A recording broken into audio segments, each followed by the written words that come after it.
Number 2 is apologies for absence of members away on official council business. We have Councillor Lees, who's been substituted for by Councillor Mrs Humphreys, Councillor MacDonald, who's been substituted for by Councillor Smith. Councillor Rose sends his apologies, as does Councillor Mawson and Councillor Beattie. Thank you.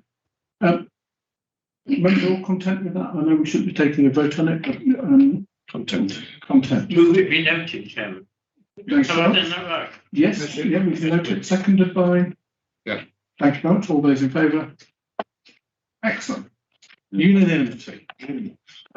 Agenda item number 3 is to disclose all pecuniary or non-pecuniary interest. Does anyone have anything they wish to reveal? No? Excellent. We now move on to the minutes of the board held on the 1st of November. Are you happy with us sign them as a true and correct record? So, Thank you. Any against? Thank you very much. Agenda item 5 is the budgetary control report. Uganda, over to you. Thank you. Hopefully the report is quite straightforward. It's the normal budgetary. Sorry, we can't hear you at all. Sorry about that. Sorry, do I need to? I'm still not very good at this. Is that any better? yes. Just saying, this is the normal report that you get around financial position. Currently, it's looking quite favourable. However, it does fluctuate during the year, so we're not sure whether we are going to achieve the level of planning fees we budgeted to by the end of the year. Currently, they're being masked, if you like, by the reduction in professional fees.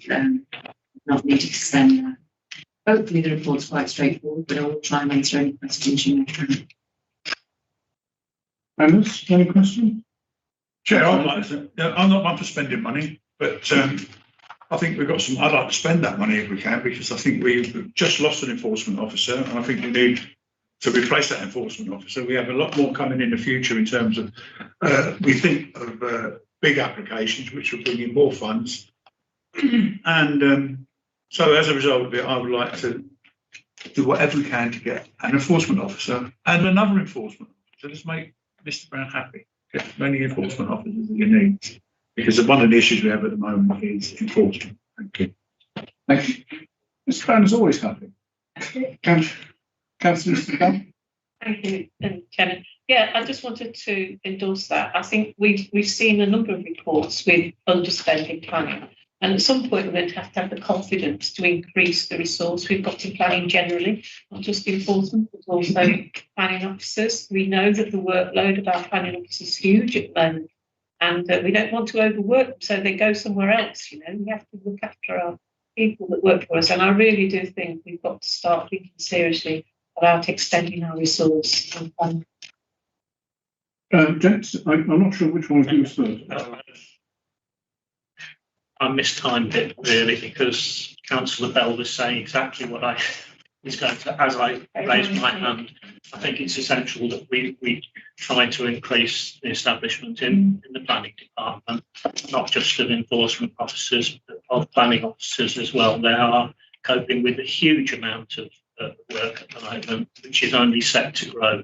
And I think it is really unfair on our staff to put the amount of pressure on them we are doing at the moment. They do a wonderful job against all odds at the moment. They deserve our support. I was going to say the same thing, Chair. I support the principle. Yeah, I think we should do all we can to increase that, especially the enforcement officers. Thank you. Thank you. Councillor Hayfield. I can absolutely endorse the sentiments that we can do with more capacity, enforcement and things. But I think the difficulty is we see this in terms of, oh, look, some surplus being generated in planning. It looks like a one-off surplus rather than anything you can actually base anything on. And I'm sure that, so I'm sure Sue's biting her lips at this point, because in the general scene of what's going on within the borough council budgets as a whole, there aren't any surpluses. I think we need to look at budget time in terms of how we allocate what resources we've got. But I don't think it's quite as neat and easy as saying, oh, look, there's a surplus here. Let's buy ourselves another enforcement officer, because I don't think it's I'd love it to be that straightforward. I don't think it is. But I think we do need to, if we genuinely believe that there is a deficiency in enforcement capacity and also in development control capacity organisation, then we're going to think about how we have to shuffle other resources in order to create that. We're not going to generate it just by saying there's been a lot of applications coming in and we've got a batch of money just sitting there. So I'm being a bit sort of damp spirit, I know on this. But, I can think of many objections. That's on the year. No, I'm thinking of it Scrooge like, aren't I? But, And you built up in time. You are no doubt the Ghost of Christmas past. You're looking forward to a positive comment from the Ghost of Christmas future in a minute. Councillor John. I think I echo what's been said about needing more officers. I mean, if you look at the enforcement team in particular, as it was with the crew that gone, it was overworked, and now there's 50% gone. It's just made that problem, twice as bad. And I mean, if you look at the list that they're working on, the number that are going on the list is more than that's coming off the list. So it's not a situation that's going to sort of clear itself over time. Over time, it will only get worse. Looking at the history of it. Councillor Bell. Thank you. Yeah, sorry, David, I'm going to have to contradict what you said. This is not a one-off. We see this lots in planning underspend, and we need to be thinking about the fact this is a core statutory service that we provide, both planning, development, control, and enforcement. It's a priority for this organisation, and we need to be resourced. This is one incident, but we've had several where there's been an underspending planning. We need to be brave in our predictions instead of ultra cautious, which is what we appear to be being, because this is a priority. Other areas, maybe not such a priority. We need to focus on this area and make sure that we're fully resourced. Thank you. Councillor Hancock. I think it just highlights our recruitment issue that we have in the council, because even though we've got surplus there, we obviously have to budget this now for the next couple of years. And also, as we look, wages are going up because there is a staff shortage. So the budget might be at this standard now, but next year it's going to be higher and higher if we can't recruit people. And we're always struggling to recruit people, like every company or organisation is. So as much as I support and endorse, that we should be looking for more staff, but I also think it's not as easy as saying there's a surplus, because actually how much is it going to cost to attract staff to work for the council? We're already struggling now. And I think actually it might be more prudent for us to actually look at our recruitment policy as an organisation so we can actually recruit people. Thank you. Councillor Parsons. Yep, thank you. I mean, it's an interesting debate and all there, but I think what we have to look at the end is the service. And if we're not delivering the service, or we're in danger of not delivering the service, as we should be doing, then we've got to do something about it. And I think some good points have been raised. But from what I'm hearing and from what I'm seeing, I think we're in a situation where we need to do something about it. Thank you, Chair. Thank you. So, just a couple of comments before I bring you back in. I think, inevitably, from my perspective, the service has definitely got more demands upon it than it used. That fluctuates over time. And I think absolutely we have had surpluses in the past. And I would like, Mr. Brown, if you don't mind in a minute, to give us a view over where do you feel income is going in terms of, have we got, is there a sense that more applications are coming or that it's going down? I genuinely take the view to heart that we need to plan. I equally absolutely take comment to heart that the authority across the whole is in straitened financial circumstances. Every bit of local government is. But notwithstanding that, we absolutely need to be trying to forecast what level of service we should be providing and how do we fund that. I genuinely don't think it's easy, and I'm delighted that I'm sitting here, not where Sue Garner is, because it's the devil's own job, I think, to try and forecast what we need to do and how we need to do it. But I'm sure these comments will be heard by our officers in terms of what we need, or where we as the lay members feel that we have to extend our service provision. And I have no doubt that our officers will hear that and will try to accommodate it within the constraints that they are. So, sorry, if I could just clarify, we are actually below our target ranking at this point in time. So the surplus isn't exactly there, I think, as being put forward. I totally understand what you would like to do, and if we could do it, I would be more than happy to pay for it. We do struggle that we are short of funds in overall council terms. If we're underestimating our income, I'll have to take Mr. Brown to task for that, because he and I do discuss the income budget, and I'd be more than happy to increase them if that's appropriate. But really, I think to try and achieve what you would like to, there will have to be other service decisions taken, because overall we do not have enough funding to fund everything we would like to do as a council. So clearly, when the council takes that view after Christmas, this will have to form part of any deliberations, but there may be another impact on other services. Just needs to be recognised. Mr. Brown? Thank you, Mr. Chairman. As Mrs. Garland knows, we have had several large applications come in the last month, and we know that a couple more are coming in before the end of the financial year, and those relate to allocations in the local plan. Once those applications come in, they will not come in again, and therefore there will be a rise in income over the next few months, but that will not recur because the large allocations will have been submitted, Mr. Chairman.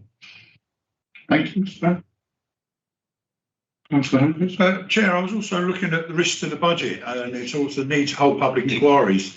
50,000. They're to a certain extent, they're one-offs, and they come out of the woodwork when it's necessary. And I'm just thinking that we lost an inquiry with the help of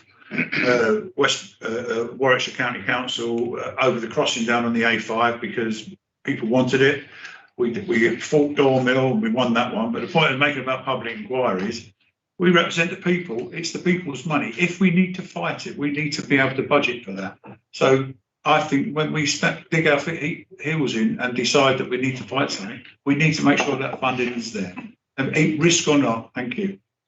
Well, as you know, I'm a very forgetful old councillor. Could you remind me just how many new houses it is we are planning to build in the current local plan compared to how many were included in the previous one?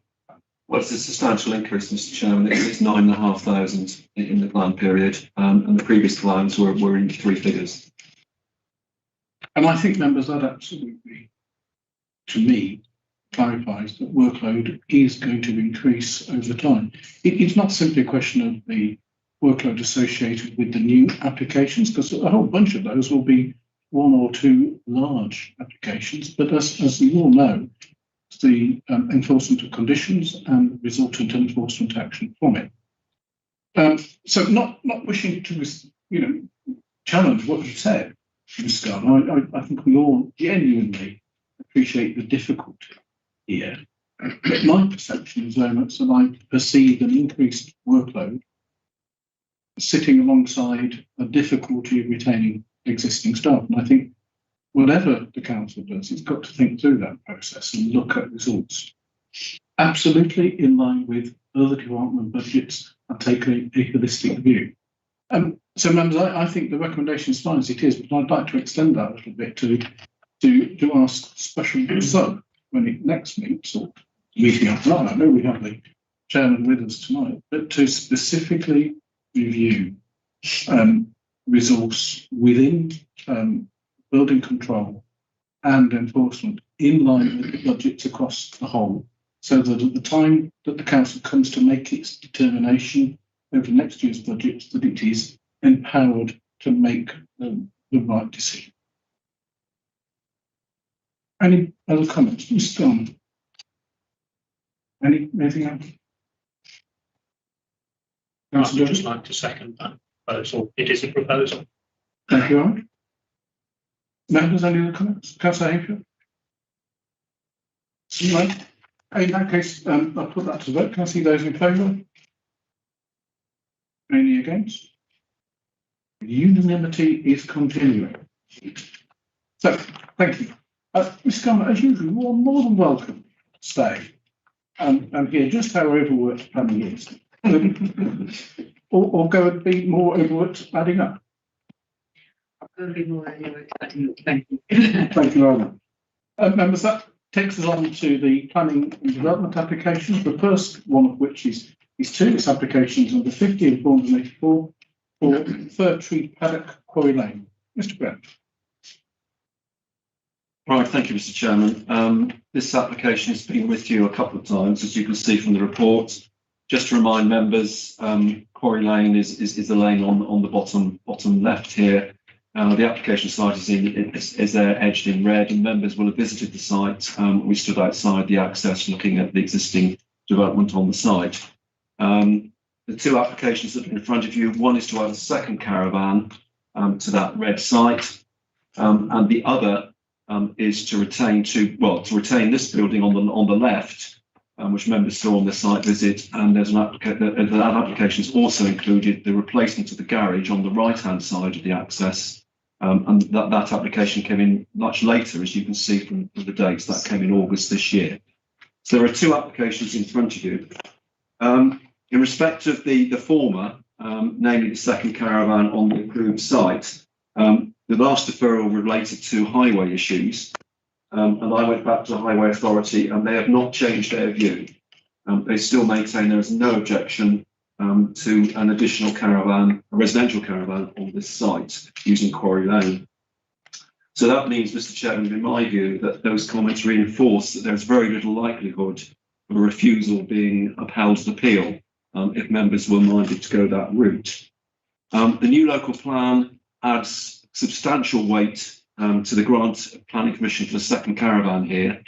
Members will be aware of the policy in that new local plan, which gives a requirement over the plan period of 19 additional caravans in the borough for gypsy and travellers. This is a lawful gypsy and traveller site as a consequence of the previous appeal decision, and therefore this would be a second caravan on that site. That's meeting the policy need in the new local plan.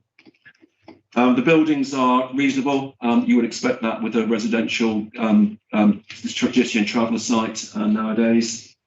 In terms of conditions, then conditions are outlined on pages 6A and 611 for the second caravan, and you'll see there the normal conditions relating to occupancy and to landscaping.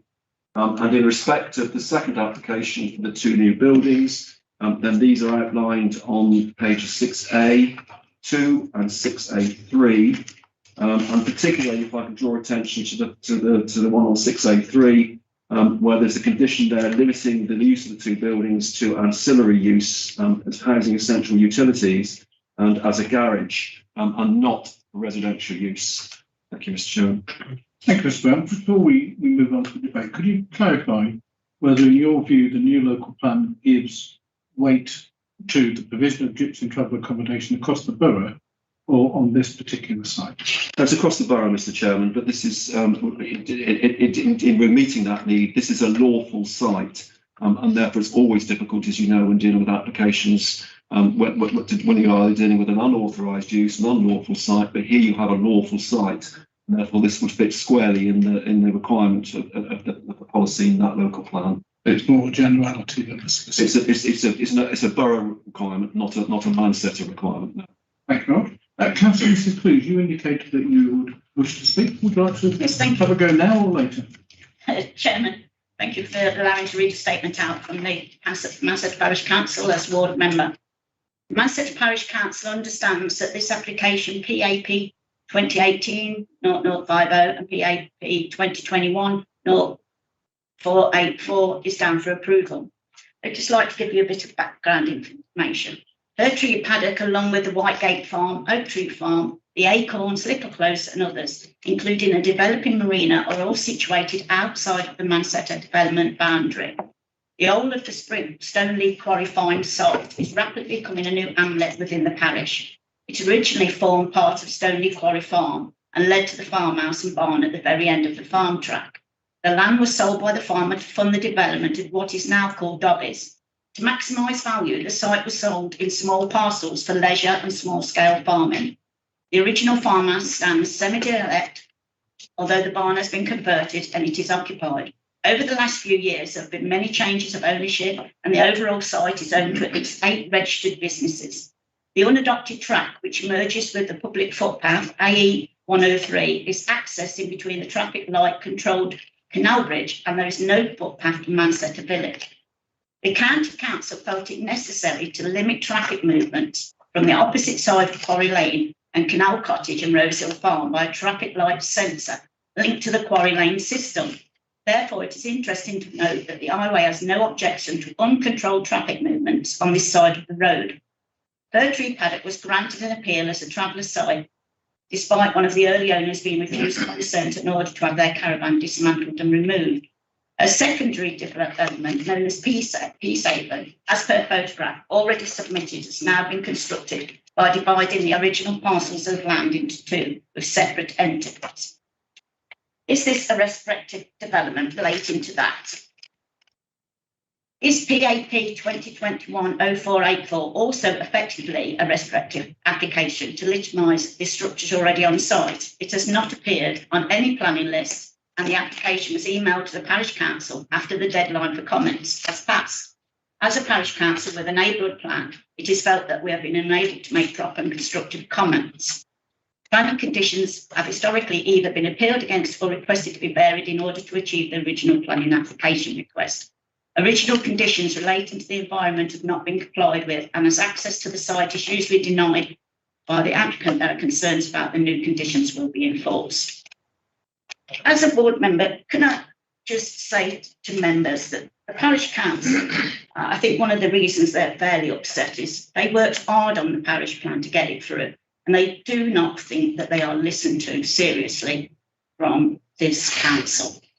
A comment was actually made that nobody goes down the lane, so nobody's going to see these applications. That is not good enough. That is still part of their countryside. So tonight, I'd just like to ask members, and I appreciate that Mr. Brown has already mentioned that the garage will be for a garage, but could I just say to members, if you are a mind to accept this application tonight, could we please look at some of the conditions, some like landscaping or screening, and especially the brick building that is called the utility room. That is Beast Box. That looks more like it should be on a building site, not down a lane in our countryside. So members, if something could be done to just alleviate those 2 problems, I would be very much appreciated. Thank you, Chairman, for allowing me to speak. Mr. Brown, members. Thank you, Councillor. Mr. Brown, there is one item in the report that I'm not entirely clear upon, and that's the comment from Manchester Parish Council, where they say the application attempts to achieve the original planning application which was refused, where the hedging was taken out. Can you just clarify for me what the original application was? What I know our response was refusal, and then it was granted on appeal. So what I'm trying to understand is, did the inspector approve the full gamut of the original application or some of it?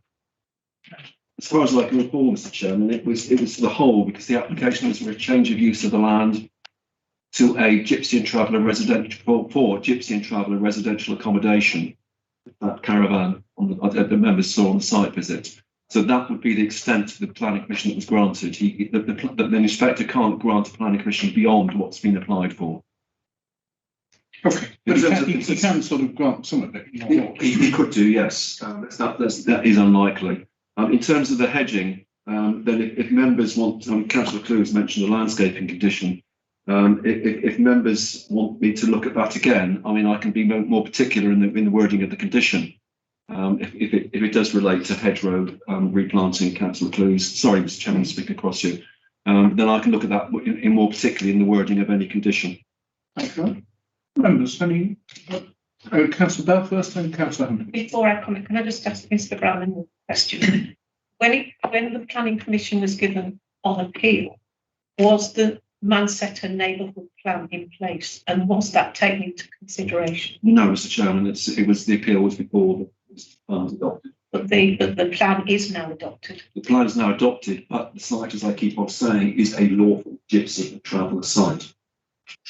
So are we aware of what it says in the Manchester neighbourhood plan as far as this site's concerned? Not this particular site. There's no reference in the Manchester plan to this particular site. Councillor Holford. I was going to ask, this is, it was for, as a gypsy site, I fully understand that, and it was given permission by the inspector. And I also understand that this is about growth of the family, so the family want to put another caravan on. Does this mean just 2 caravans, or is there going to be more growth, and could it be 4 caravans or 8 caravans? And I think about if you go to Hartshill or on the Hartshill Road at Glebe Farm, there's a certain number of there's about 4 times as many caravans as there are for permission for. So can this site actually end up with a caravan all over it? So we could end up with 12 caravans, that sort of it, or can we control it? Thank you. Mr. Brown. As I keep saying, Mr. Chairman, you deal with the planning application in front of you, and speculation as to what might happen on the site is not a material consideration in the determination of this application. The application in front of you is for a second caravan. If a third one is needed, then an application, it will be required for that third van, and then you can look at all the issues again that are pertinent to that particular application. And if that is the case, then there is a growth element to that, and that can be looked at again separately. But at the moment, you've got an application for a second van, and that is as far as you can go in your deliberations, Mr. Chairman. I hear what you say, Mr. Brown, very much, and clearly members can only determine the application they have in front of them. At the same time, they are abundantly well aware that when they look at that, it will be a question of materiality. And so I don't think it's entirely unreasonable to try and plan where this may go. Councillor Hayden. Can I say at the outset, I have no enthusiasm for this application at all. If I was a local resident, I'd have even less enthusiasm for it. But I think we're in a difficult position here. I think it's fairly clear that if we refuse this and it's appealed, I think we'll lose.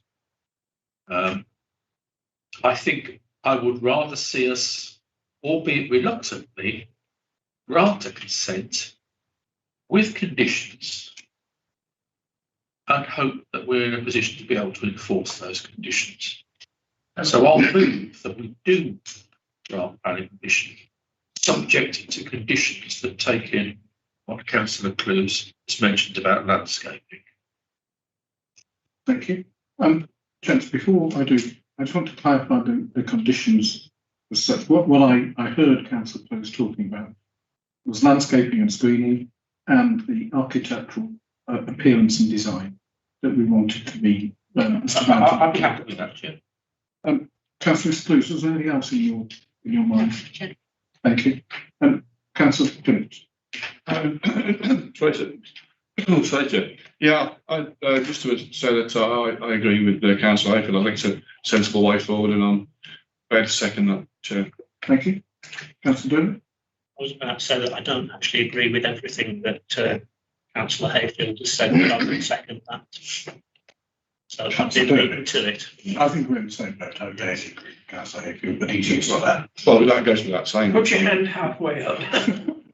Councillor Bell. Thank you, Chair. Yeah, I think what Councillor Hayfield suggested is the only way forward. I'm rather reluctant too, but I think we have to do it. The only thing I'd say is that in my experience, we only enforce conditions when there's a complaint, and there's not likely to be a complaint here because there's nobody around apart from people themselves. But I'd like some reassurance that we are going to proactively enforce these conditions rather than wait and see what happens, which is what happened. So it really goes back to our initial conversation about how many enforcement officers we've got. So I really want some reassurance on that, please, Chairman. I understand the sentiment, Councillor Bell, but I as a generality, we have to approach all applications and all applicants evenly. Yes. And so I very much feel that the board is interested in a progress report on where this application is going, as opposed to anything which implies we are differentially treating this applicant to anybody else. So if you could take that on board, Mr. Brown, in terms of where are we going? I think the board would like to. I think we're getting ourselves into a situation where there's an alternative recommendation, or if you like, an extended recommendation. And we're not saying it's subject to, we're saying this is what the decision is, but we'd like to understand where the development goes. And just before members we take a vote on that, Mr. Brown, in your observations section, you referred to if you like, the new GTAA and where we are with the new local plan. We all should know, but could you just clarify for us how the GTAA that's referred to there with the additional 90 pictures that are required, is that now a clear policy within the new local plan, or is it merely background information to the local plan? Oh no, Mr. Chairman, it's actually a policy. If you'll just bear with me, in the development plan section on the report, I've given you the actual number, LP10. And in terms of the actual development, in terms of numbers, then I'll get them, Mr. Chair. It's LP5, which I will read out to you. There's a reference to number of new dwellings, but if I leave that out, between 2011 and 2033, the council will make provision for a minimum, there's a minimum, Mr. Chairman, of 19 permanent residential gypsy and traveller pitches between 2019 and 2033. So it's from 19 to 33, a minimum of 19 permanent residential and traveller pitches. So one and a bit a year. So one and a bit per year on that. Mr. Brown, I'm sure speaking for all members, it would be helpful for us to have more information on that by some form of briefing at some point as to where are we going, if you like, in a generic sense on that particular policy and the nature of the GTAA, so that we can understand it better. So, members, we have. Oh, sorry, Councillor. Last point. I think the last time this came to the planning board, we actually asked for official numbers of what sites we currently have and how many pitches we actually have on these sites. We do need that because that will go with the local plan. And I know it was asked for at the last board that this came to, because actually we can say that we're going to increase, but if we're already providing those pitches, actually we're already at the standard, so we don't have to increase. So it's very much that we do need to know that information so we can start making decisions on actual real facts instead of just saying the local plan says. If you could take that on board, Mr. Brown, and the sooner we have that briefing, I think the better. Well, I can include that in the briefing note, Mr. Chairman. Sorry, I can include that in the note for the briefing, Mr. Chairman. Thank you very much. So, members, we have a recommendation which has been proposed and seconded as amended. So it's not entirely as it appears in the printed papers, but I think you're all aware of what it says, unless you want me to remind you. It's been proposed and seconded. Can I see those in favour? And those against? Thank you very much. That's carried. Absolutely. So I should have asked for abstention. So any other abstentions? Thank you very much. And Mr. Brown, if we can, I think we ought to take a vote on the request for a particular briefing with a briefing note. So I'll propose that. So, and can I see those in favour? Any against? Thank you very much. Members, we now move on to applications 501, 516, 544, and 570 for numbers 2, 3, 4, and 6, Epsom Close, Dost Hill. Mr. Brown. All right, thank you, Mr. Chairman. 4 applications together because they all relate to the same matter, changes of use. There's only one plan. You can see there the highlighted rear extensions to the gardens and the numbers. For members that don't know Epsom Close and Ascot Drive are the southernmost areas of Dost Hill, and the North Warwickshire townward boundary literally runs through some of those houses. So it's literally on our northern boundary. And as you can see from the report, Mr. Chairman, we're saying that these four have no planning harm, and therefore it's not expedient in that respect. It would not be expedient to enforce, and thus recommendations of approval are given for all four. Councillor, Chairman, when these houses were developed and the coal, I can remember the coal being extracted, there was certain evidence, not a lot, of old mine workings. Would we acquire any liability if somebody fell down a mine shaft there? Or, highly unlikely, I know, but thank you. Mr. Brown, who would be best? I can answer that, Mr. Chairman, because clearly, as Councillor Moss indicates, this land was formerly quarried. It has all been restored, and therefore the likelihood of a new mine shaft appearing is quite remote. happy with that, Chairman. Thank you. I move the recommendation, Chair. Thank you. So the seconder, Councillor Hayfield. Any other comments? In which case, all those in favour? Any against? That's carried. Thank you very much. Just outside of that, can I ask, presumably the issue of a licence for the land will be going to the Resources Board at some point? I would expect so. I'm not absolutely sure. My colleague will be dealing with licences.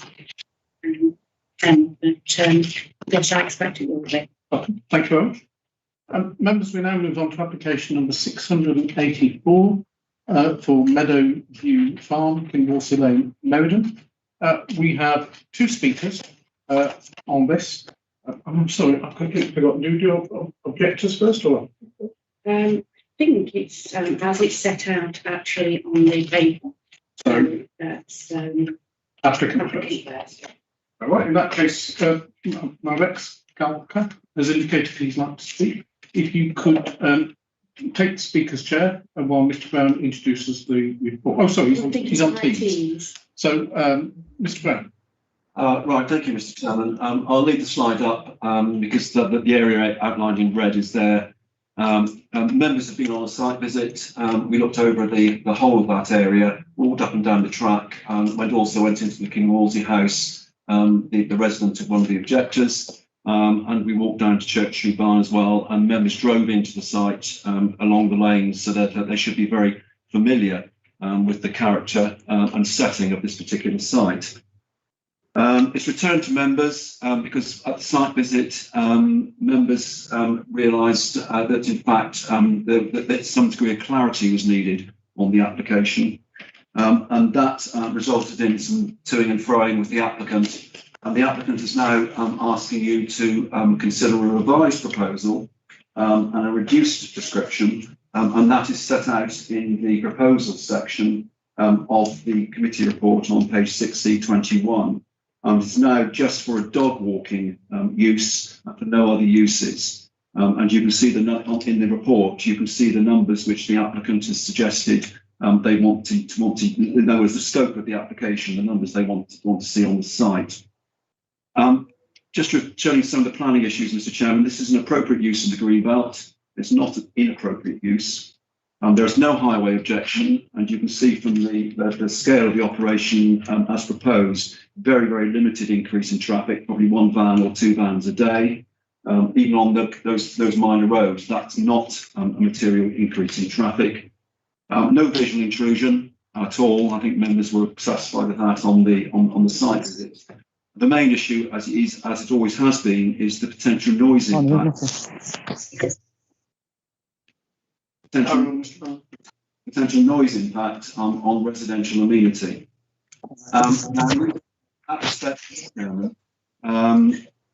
There's very, very clear advice from the government. This is a candidate for a temporary monitoring period. And that's the reason why a temporary consent is being recommended here. So both environmental health officers can monitor the use with the use of conditions. And that's one particular reason. The second is that there is an absence of evidence from any objector to show that in fact it is the dog walking dogs, if I can put it that way, that is causing the problem, rather than occupants or residents or owners' dogs that are causing the problem. That is the main issue that we've got in looking at an evidential base here for a reason for refusal, Mr. Chairman. To be proportionate and reasonable, a temporary consent to monitor this site for 12 months is considered to be the way forward, and that is how it's recommended, Mr. Chairman. Thank you, Mr. Brown. If we could go to our speaker on Teams. Good evening. Can I check that you can hear me? We can. We can't see you for a moment, but we can certainly see. Unfortunately, I've got problems with my laptop, so rather than delaying you, if you're happy just to hear me, I'll be happy to do that. I'm very much indeed. So I'd like to welcome you to the meeting. I'm going to hand you over to our legal representative now, who will talk you through the process of speaking at the meeting, and she will be your point of contact thereafter. Thank you. Sorry, I was just talking to one of the other speakers. So this is Merrick. That's correct. Yes, well, you've got 3 minutes, and I'll start the timer when you start speaking. That's okay, and I'll let you know when you've got 1 minute to go. Thank you very much. Good evening, Chairman, members of the committee. I first thank you for all who came out to visit the area. I received the email from the planning officer regards to the objections that were raised mainly by the parish council and the local residents. The first point that was raised was an increase in risk to the residents. Well, the dogs which will be walked will be vetted to make sure that they're not aggressive dogs. Then we had the comment that the dogs were uncontrolled, to the point that the police were called. The police did come out and they actually checked the field and found there nothing to be wrong with the security of the field. They felt that the dogs weren't acting in an unusual or aggressive behaviour for the breed that they were, given that there were people shouting at them from the other side of the fence. So, there was a comment about the not controlling our dogs, which has been unfounded by the police themselves. The fencing itself is at 6 feet, where it's been said to be poor fencing. Again, that was checked and was completely clear. We also have locally a car repair and body shop, which is between 2 of the residents and the dog walking field, which is run during the week and at some weekends. So I find it, again, very difficult to accept a noise increase when people actually have to hear the body shop and garage first before they hear any dogs at all. So, noise generation, I feel, yes, there is noise everywhere, but I don't feel that the level of generation would be excessive. And also, if it was that dogs were behaving badly from the noise point of view, they would be controlled and not brought again. Regards to parking on site, it's been mentioned that there's not enough parking. Again, the members have seen that there's more than enough parking, as well as room for manoeuvring without blocking access to our neighbour. I feel that those are really the main points I just wanted to raise, to clarify and to put across, and hope that you agree with the planning officer's recommendation. So thank you very much for your time this evening. Thank you very much, Mr. Scarpa. Members, do you have any questions for our speaker? I just have a couple, if you don't mind, Mr. Scarpa. But the big planning revolves around evidence and the need to evidence certain issues. So forgive me for asking, but there are genuine reasons for it. Do you have any evidence from the police over what you told us that they have said to you? That's not okay. The purpose of it. I don't have evidence apart from the conversation, but I can write to the officer who came out. I have his email to actually have a report from him, if you wish. Thank you. And the second point was you made a comment over aggressive breeds, and how would you be able to police in a different context than one we mentioned before? Again, regards to dog walking, we wouldn't have aggressive breeds on site. The reason for that is that they wouldn't actually mix with other dogs. or they would be on a much lower level on a 1-to-1 or 1-to-2 basis. So they would be handled rather than let free. So could you just clarify that? Because I think I heard two things that were contrary. Will you have aggressive breeds, or will they be managed differently? So if there were what are deemed to be, what would you deem to be an aggressive breed? Because no dog is aggressive unless it's trained to be aggressive. Okay, I'm still not clear over whether you would have aggressive breeds under separate conditions to other dogs or not. Could you first clarify what you regard as an aggressive breed? No, I don't know. I'm not an expert in that. I'm merely using the phraseology you used before. Yeah. So in answer to your question, regards to aggressive breeds, if a dog was found to be aggressive while they were on site, they would be dealt with and very probably not brought back to the field. But if a dog which had issues was brought to the field for walking, that dog would only be walked on a 1-to-1 basis. It's all about managing the dogs to be safe.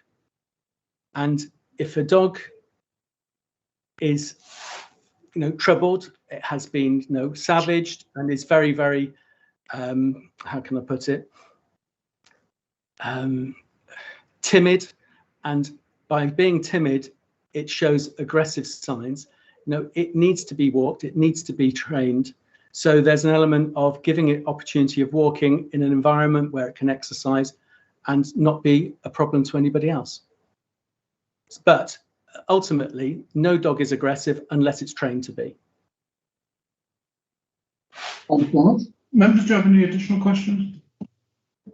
In which case, sorry, Councillor Humphries. Yeah, I've another question.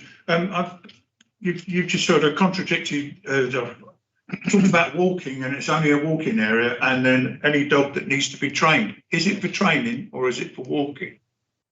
Well, in effect, walking is the same as training. You are always training a dog, whether you're walking or not. Regards to official training of recall, when you have a dog, if you are walking it, you will have treats and you'll be training it to come back to recall, whatever walking you're doing. So no, it's not for training, but you are always training a dog if you're walking it. Thank you. Thank you very much, Mr. Skalka. Thank you. Members, our next speaker is Mrs. Badham. Mrs. Badham. Can I intervene on this? There are actually two speakers. There's Mrs. Badham, who's here in person, and also I've been told that Matthew Cooley has been able to join Teams, and so they're going to use the 3 minutes between the two of them. I believe Mrs. Badham is going to start, and then Matthew Cooley is going to carry on, and then Mrs. Badham will finish. Thank you.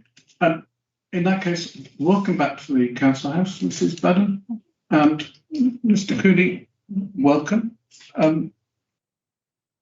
Somebody far better placed than I am will work out who's speaking when and all the rest of it. Yes, yes. So over to you. Yeah. Can you hear me all right? There's a button in the middle. Press the button. Yes. I did. The little green light should be on. Yeah, and the I 3 don't know if you can minutes. hear me. We can't hear you very well right now. It's the nature of this room, I'm afraid. The 3 minutes will start when you start speaking. Thank you.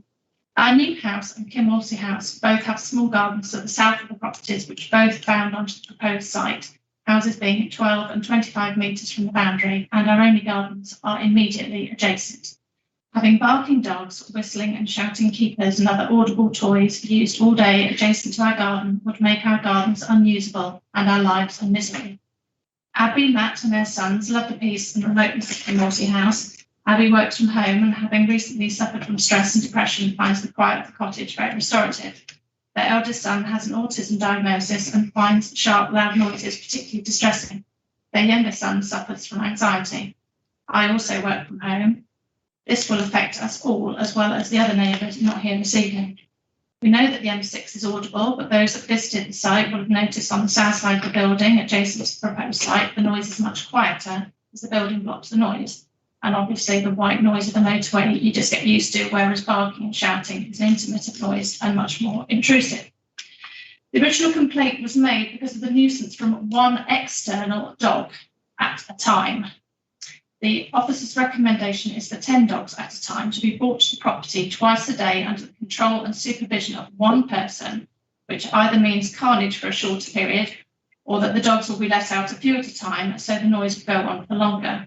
The noise of the dogs barking, the calling, whistling, squeaking, toys going on for hours at a time next to our garden is horrific to contemplate. It shouldn't be permitted for one neighbour to make others' lives a misery, particularly in light of recent events. Is that there, Matthew? Yes, I am here, yes. Can you carry on, please? Yeah, certainly. We were coming home and our 12-year-old son decided to race us home down the access track, which is actually a public footpath.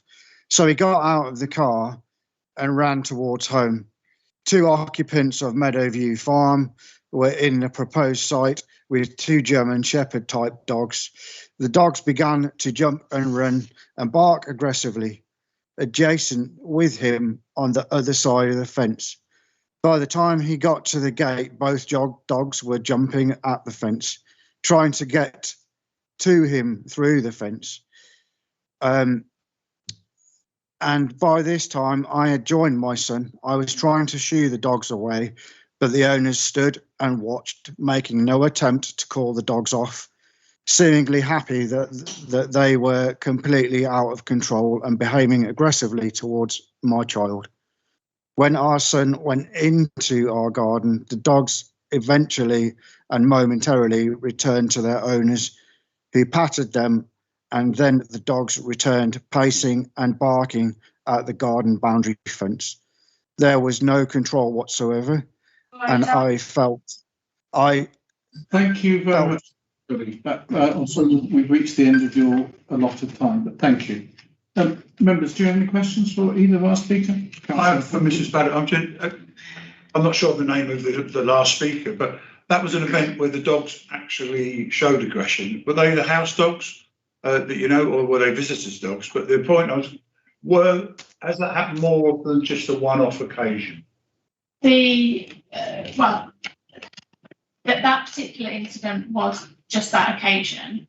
The house dog, so I understand that Mr. and Mrs. Scalker have somewhere in the region of 7 to 9 dogs of their own on site already, some of which are, for want of a better description, aggressive type dogs, as Mr. Cully's just said. So these extra 10 dogs could be any. That incident, which was the one that Mr. Scalker already referred to, where the police were called, because obviously Mr. Cully was upset and concerned for his child's safety. That was the house dogs, but the reason that the application went in the first place was because of the noise that was created by it was one dog and their owner coming back frequently, and that was horrific. I mean, if you want, literally, it's between me and you, Mr. Chairman, that the distance between the house and snarling dogs or somebody, and I will turn the microphone off. Yeah, it's just you can't sit in your garden with that going on. It's just not. So, sorry, does that answer your question? It does, thank you very much. Very realistic. Members, any other questions? Again, forgive me, Mr. Bellum, I need to ask you the same question because the whole gamut of what we do relies upon evidence. Is there anything that you can give us in evidence after the meeting or now relating to, if you will, testimony from yourself or your neighbours that helps to members to, if you like, show what they've heard? Regarding the police or the general? In the police or in general? The general dog walking. I've got various photos of people walking their dogs, but that's just a photo, isn't it? You can't hear it. It's part of my impersonation, which is ingrained in my brain. And the reason I asked Mr. Cully to speak was because I wasn't there at that time, so I didn't see. But can I just say, so historically, no one's complained. Nobody wants to complain about the neighbour. Everybody wants to get on. You know, it would be a nice world if we could all get on. But the environmental health haven't been informed much, I don't think, about the noise, existing noise that the dogs create, to double it and bring it right to our garden fence. It's just mad.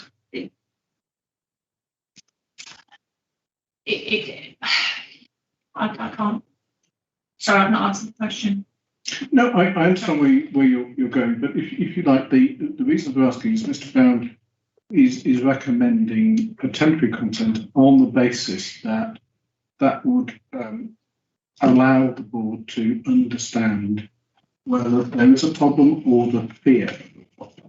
So the reason behind my question is, have you anything to enable the board to understand where they are? Well, my response would be, the fact that you've actually got an application is because there was a problem. They were already doing it, and so I reported it because it was a problem. You know, then they were visited by the enforcement officer, and then they had to put the application in. But they'd already caused the problem. It's not a might it cause a problem. One dog was causing a problem.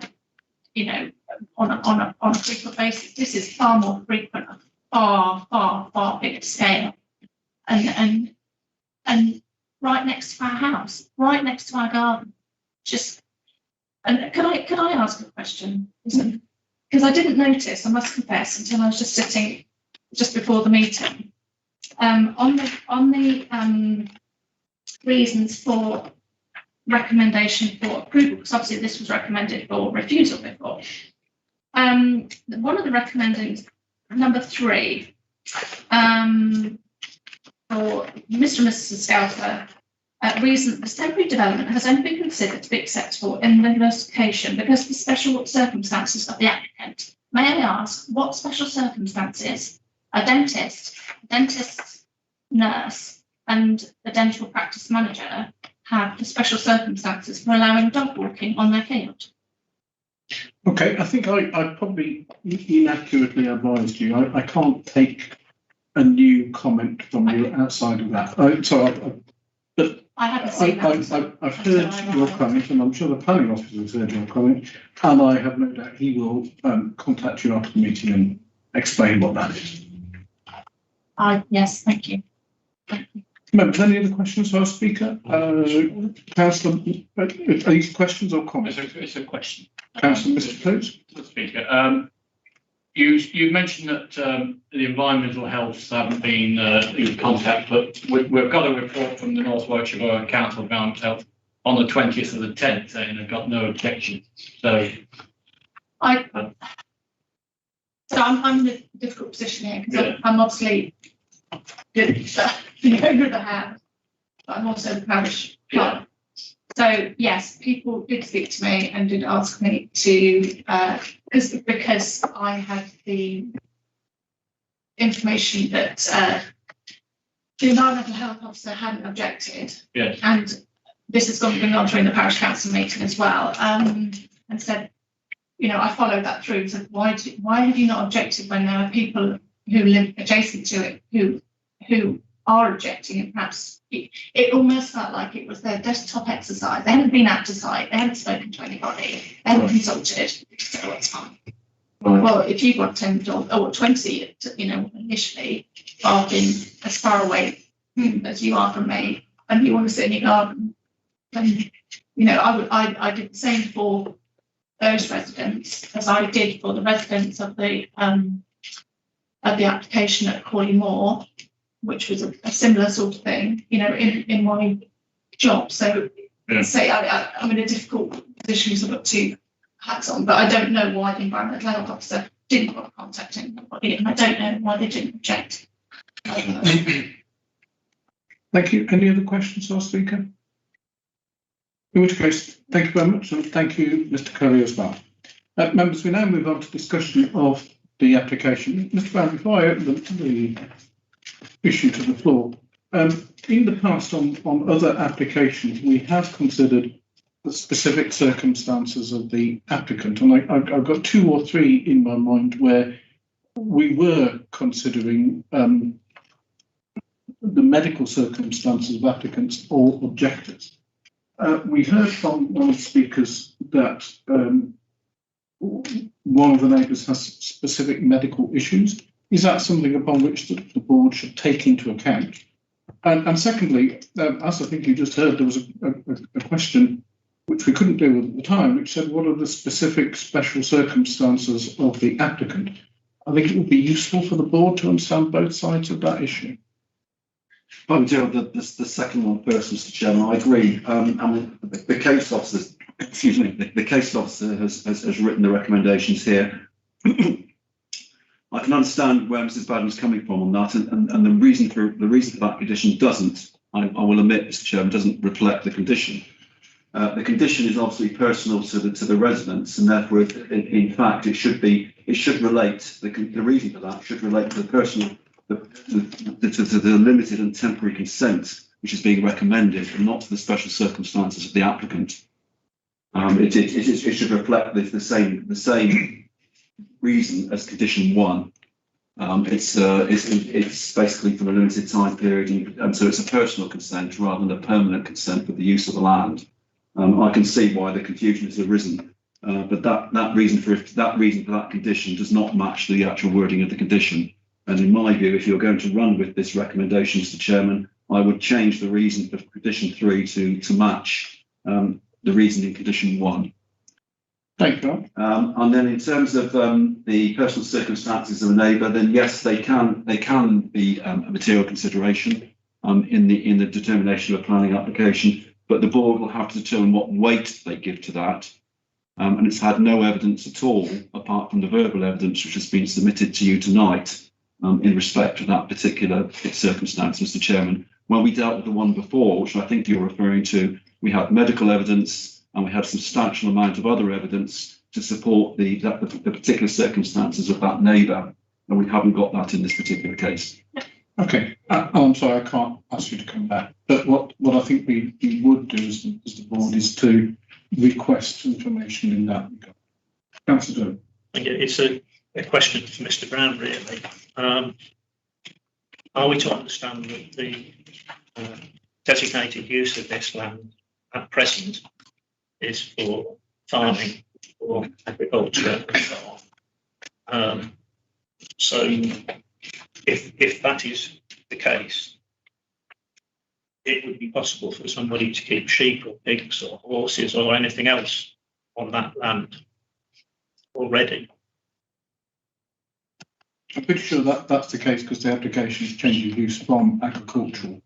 Exactly, Mr. Chairman. The lawful use of the land is an agricultural use for that land. So I'm thinking of the noise, particularly during lambing, for instance. How different is that going to be from the suggested use now? Okay. I'm sorry, Councillor, I forgot Councillor Hayfield had his hand up ages ago. Councillor Hayfield, then Councillor Years ago, I used to be councillor for the Longley area, so I know this area well. I've trudged up with apples and leaflets up this lane and found all these properties and things, so I do know the site quite well. And I've listened to what's being said. I've read the report, and it comes down to me asking myself, how would I feel if I was living around this site? I wouldn't like it. So I hear the recommendation, but I think in terms of neighbourhood amenity, I've got a real problem with the recommendation. So I'd be prepared to move the planning commission is refused on the basis of neighbourhood amenity. Thank you. Councillor, at some point, I'm required to ask for evidence, and I think the evidence, and Mr. Ron, tell me if I'm wrong here, but the evidence to support Councillor Hayfield's proposal is what we have heard from the applicant and the objector. Yes, that's it. I mean, you'll have to give reasons for refusal. So if the reason is neighbourhood immunity, are you referring to the noise element of that? Is that the only part of the officer's statement that you're I'm thinking, not happy with? Of noise, and we've heard some evidence of the potential of dogs and basically scaring neighbours and things. I think it's the generality of what you would expect from the context of the I'm not a planning expert. You want a reason? Neighbourhood amenity is the reason. Neighbourhood, okay. Okay. We do need to delve into evidence to back up the noise issue. And I think, you know, we've heard testimony on that. Yes. Councillor Phillips. Thank you, Chair. Yeah. I have a problem now with this. After listening to the applicant, to be honest, I was prepared to accept this recommendation, but I'm worried now with the applicant. I was working on the assumption this was a dog walking field exercise, not for dogs with problems and therapy, which the applicant was sort of getting into there. You know,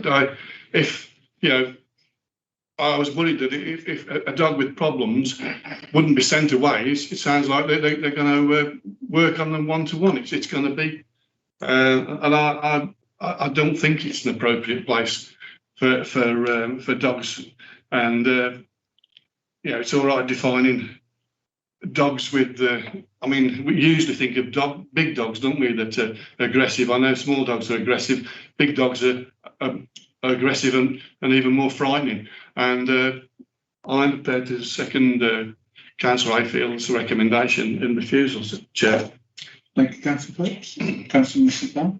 Thank you, Chairman. This is really difficult, listening to both sides.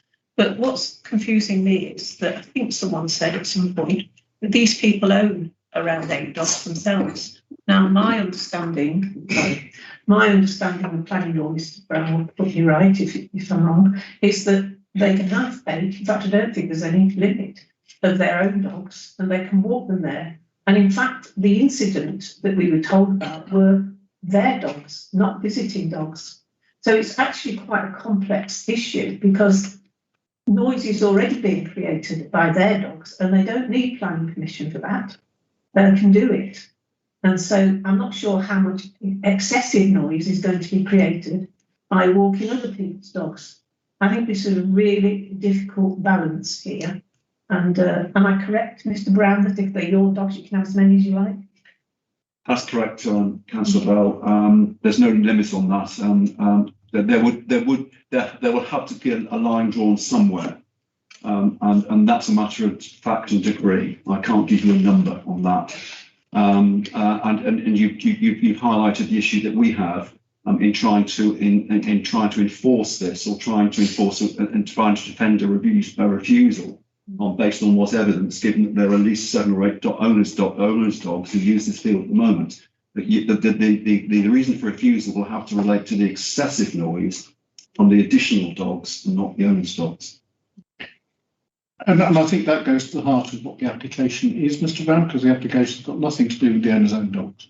No. The application is purely for sui generis dog walking by implication, not the owner's own dogs. So I think, Councillor Brown, we can separate the issue between own dogs and, if you like, third-party dogs, because the application is only for third-party dogs. You had a point of clarification. Yeah, just thank you for allowing me to come back to that, Chair. I'm concerned, like Councillor Bell said that, but I mean, if the applicant's having trouble looking after their own dogs and controlling their own dogs, and the applicant was talking about having one person looking after a number of dogs, I'm just wondering how, what we're looking at there. I mean, if they can't control their own dogs, how are they going to control other dogs, and especially dogs with problems? Councillor Hancock. Again, I don't think that's a planning reason. I'm sorry. We've had issues in our own ward where we've had noise issues that the environmental health had to get involved in, and it took a long time. We didn't get very far, but at that point, but at the moment we have no environmental health report to say there was any complaint made. We've got no readings. We don't know how loud it is. as much as a person who would be living next to this, I'd have my problems with it, and that's where I agree with all councillors. I'm also sitting here going that actually we have nothing to suggest that there is a problem from environmental health at this moment, and we know that it has to be over a certain decibel level for it to even be classed as a nuisance. So if there is a planning reason with what Councillor Hayfield said, great. But if it's not, and Mr. Brown will help with that, then I think we really do have a problem with this application at this moment. Councillor Parson. Thank you, Chair. Like everybody else, I think I'm finding this very much more difficult than I expected it to be. And that's the case. What's just been said by Councillor Bell and Councillor Hancock is very, very relevant, I think. It would seem to me that what might be needed here is a reduction in the monitoring time. We're talking about 12 months. Can we reduce that period? I understand that this is difficult, certainly for the residents, but as Councillor Hancock said, we are yet to be produced for the planning reason. And it would seem to me that perhaps by reducing the time that is to be monitored, we might produce the evidence which might allow us to make a fuller decision. At the moment, I think the evidence is very difficult to determine in this case. Members, I would say 2 points before we go on. Number one, the absence of complaints is conjecture here. We simply don't know if there'll be complaints or not. And frankly, we all know a whole bunch of circumstances where people have issues that do not make complaints of environmental health. So just be wary of that. And secondly, as far as the planning reason is concerned, Councillor Hayfield gave his reason. Councillor Dervick, then Councillor Mrs Humphrey. Thank you. As everybody has already said, this is quite a difficult one, but I don't feel that we have the evidence at the moment that we need to fully determine what is going to happen here in the future. And I think that the recommendation that we have in front of us is a way of gaining that information. If we get a temporary planning permission and monitor it, I think we could, at the end of that year, be in a position to make a fuller determination on this.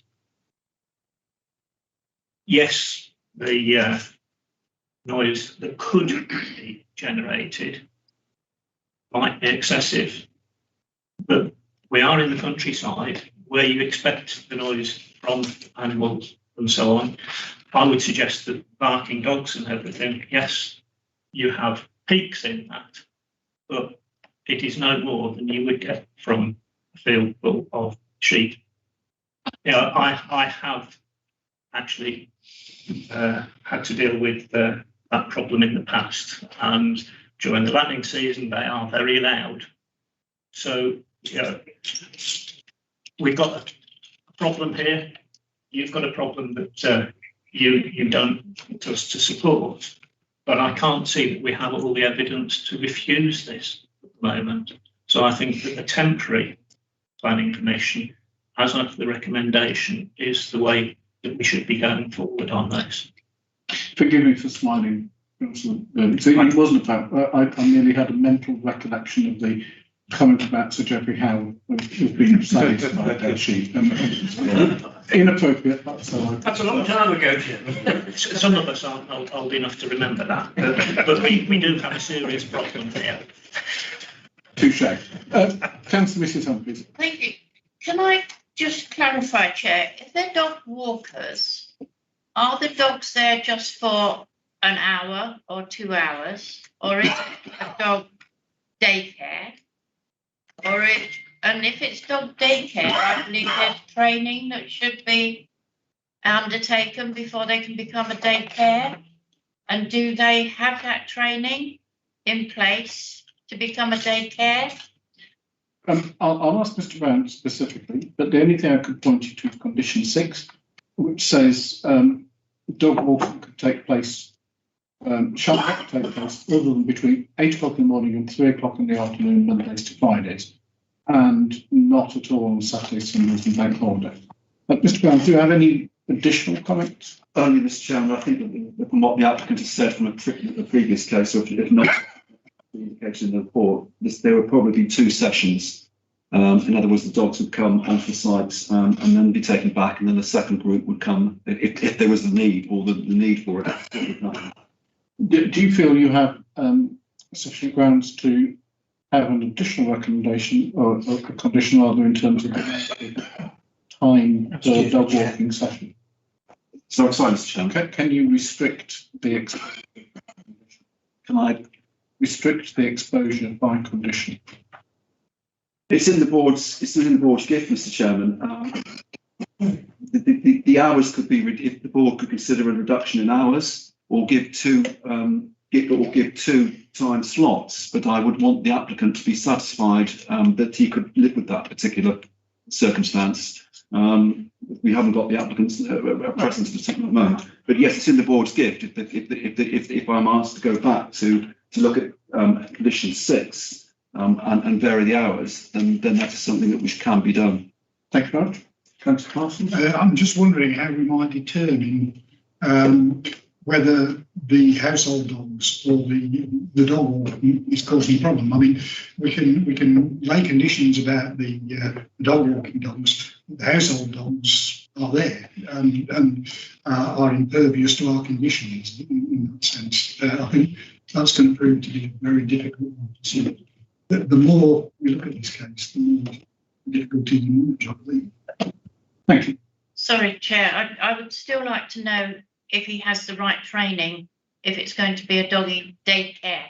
But I do believe there is training you should undertake. And at this point, you don't have that in. No. Yeah. But fair question.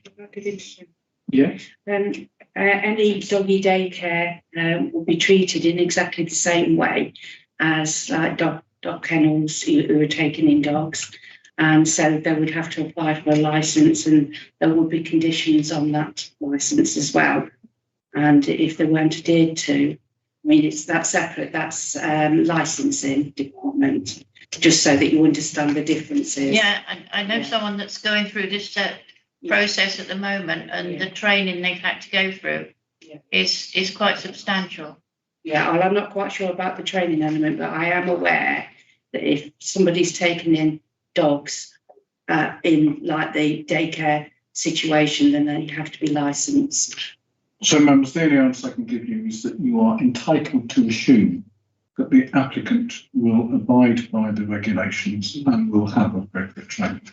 Ms. Brown said that conditions are in the gift of the board. Therefore, clearly, if we're looking for planning reasons for refusal or acceptance at this moment in a weird way, I think that we need to be either reducing the number of dogs that they're allowed at a time instead of 10, maybe 5, or we reduce the hours of their working. My personal point of view is I personally can't find a planning reason to refuse, but I do think that we have to try and limit and then manage it. And if obviously after 6 months, 12 months, it's gone well, we can maybe look at extending, but I believe that we have to start small to get to a bigger level if that suits. And the guidance I'll give you on that, Councillor Hancock, says you have to determine the application in front of you. So if you, and also current guidance is that the conditions need to be discussed with the applicant in advance. So if you wish to add additional conditions or seek additional information, then you'd have to defer the application. Councillor Humphries. I'm just trying to get my head around whether it is doggy daycare, because that's for want of a better description there. If the dogs are going to be delivered, then somebody's going to be looking after them when they arrive. That implies if they're going to be brought there by the owners of the dogs and walked by the owners, then it's a dog walking. But if they get delivered and people are looking after them, then it's a doggy daycare centre. It isn't a walking free walking area. It needs sorting. I'm in line with what Councillor Hayfield's what he's recommended there, and which is actually that in terms of neighbourhood or neighbour amenity, it infringes that. I'm not able to support the recommendation from the officer. Thank you very much. Councillor Moss. Chairman, isn't there a danger when something's permitted for a trial period, entirely related to dogs? But I remember north of Kingsbury, not the ski centre with which we're all familiar, but another one. Somebody applied for a planning permission to operate, to have water skiing on a borrow pit. And after a year, they came back for permanent permission. And everybody said, there's been no complaints. No, there had been no skiing either. I mean, it was a bit of a damn screw because there's been no skiing since. But I thought, that's a way of getting, acquiring permission or approval or whatever. Thank you, Councillor Moss. So, members, we've had a lengthy discussion. I think there are a bunch of questions, but there is enough for you to make a decision on. In fact, you have to make a decision. Well, that's for, against, or defer. So far, I've seen one proposal from Councillor Hayfield, seconded by Councillor Phillips, for refusal for the reasons he outlined in his speech and on the basis of the evidence which has been presented in testimony to the board. Are there any other recommendations? In which case, I'll put to the vote. Can I see those in favour of refusal? And those against? And abstentions? Well, thank you, members. That was a fairly clear-cut vote. Planning permission is refused for the reasons identified. We now move on to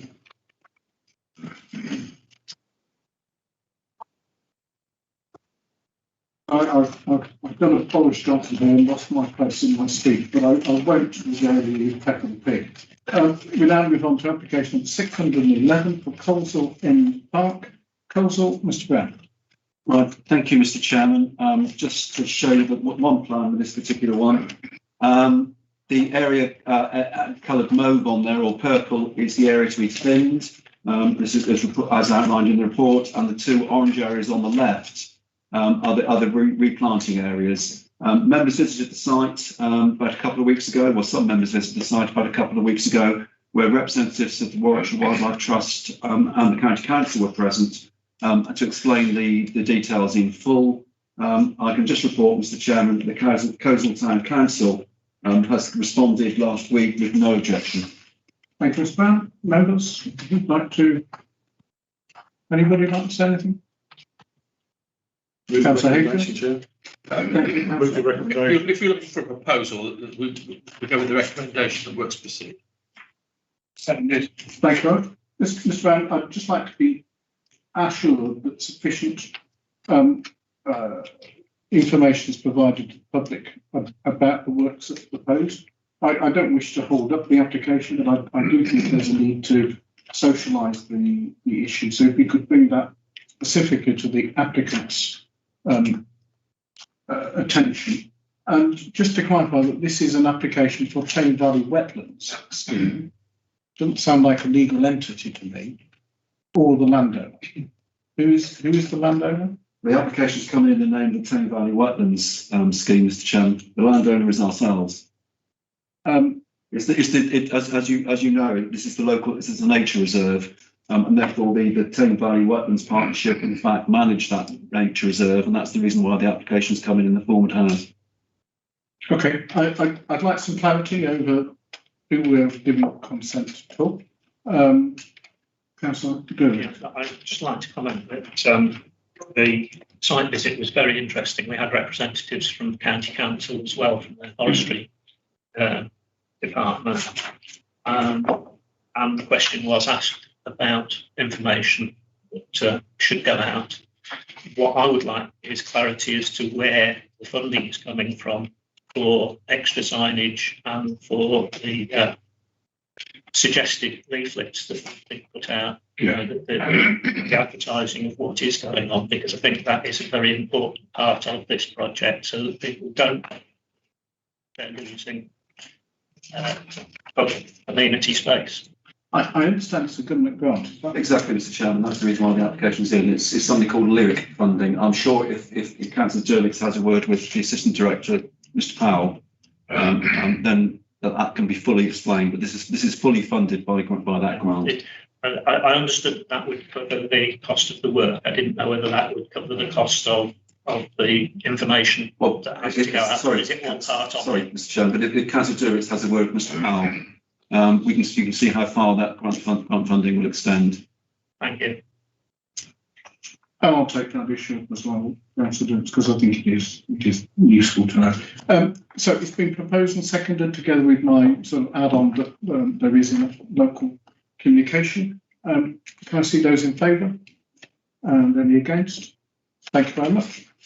We now move on to application number 473 for land to the east and southeast of Dunton Hall, Kingsbury Road, Kirkworth. We have two speakers in support and one not. Mr. David Bryson and Mr. Pat Dillon. Gentlemen, if you would take the speaker's chair while Mr. Brown introduces his report. Mr. Brown. Right, thank you, Mr. Chairman. Just to reiterate to members the content of the introduction to the report. This is an item which, should members who might support it, will have to be referred to Secretary of State. But if the board wishes to refuse, then it will not be referred. So therefore, the application has to be considered in that context. Perhaps if I just run through several slides first, Mr. Chairman, so that members can be familiar with it. And I'll try and deal with the slides and reflect the site visit which was made by members. As you can see there, the application site is outlined in red. You can see Dunton Hall there on to the west of the site. The green line which crosses diagonally through the site is the overhead line, is the line of the overhead pylons, which members saw on their site visit. The site visit, we congregated at Dunton Hall and then walked down the track, which is that double lined access to the site boundary on the western side, halfway down the. I'm sorry, Mr. Brown. I'm sure members are finding it just as difficult as I am to see. You've got a cursor. Sorry, I've got. Is the cursor working? It is. Oh, brilliant. So Dunton Hall is here. Members met here, and we walked down this track to congregate here. This is the overhead pylons, line of the overhead pylons, which I referred to. The construction access is off the 497, as you can see through here. The substation in Hams Lane is here. The Dunton Quarry, the landfill site, is over here. And the line of HS2 is through here on the west side of the site. Moving through then, a bit more detailed information on the actual layout, where you can see the lines of the containers with the more familiar infrastructure, electrical infrastructure down here. In terms of the landscaping, then this is referred to in the report, the enhanced hedgerows, the gaps between the containers and the buffers between the gaps, the containers and the hedgerow. And the increased planting around the southern end of the site. Footpaths, and then the application site is in here. M16 is the footpath that runs along the bottom end of the site, and that will be there'll be an overbridge across the line of the HS2, which when that goes through, which you can see the line of the footpath here, and the M14, which is also referred to in the report, is at the top end behind Duncan Coppice. We've not included the elevations of all buildings, Mr. Chairman, because they're in paper form in the report in front of you. I'll just go back to the main site. Clearly, the report runs through the planning arguments and planning circumstances here, outlines the fact that the site's in the greenbelt, and therefore the normal sequence that you expect to see in my reports in terms of greenbelt analysis is there, whether this is appropriate or inappropriate development, the harms caused, and other harms that are caused. And then clearly the test is then whether that is clearly outweighed by the applicant's planning considerations, and the report goes into that in some detail and recommends that in fact it is, and therefore there are the very special circumstances in this case to warrant support being given. And the recommendation follows on from that. Since the report was published, Mr. Chairman, I need to update the board on 3 significant issues. And I'll do those one at a time. The first is that since the report was published, the County Council, acting as Minerals Authority, has written to us pointing out that Dunton Quarry here is an active materials recycling site, and that on this side of the site there is an allocated sand and gravel allocation in the forthcoming minerals local plan. In fact, what they're saying is that this whole area is therefore a minerals safeguarding area. The letter indicates that whilst these matters need to be drawn to the attention of the planning board, it concludes by saying that the imposition of conditions or appropriate planning conditions by the Borough Council, if the proposal is determined to be acceptable in planning terms for other reasons, is the line that they would take. This is important, Mr. Chairman, not only is because of the fact that it's a mineral safeguarding area, but also by reference to the NPPF and agents of change. Members will be aware of this from other particular proposals we've had in the borough.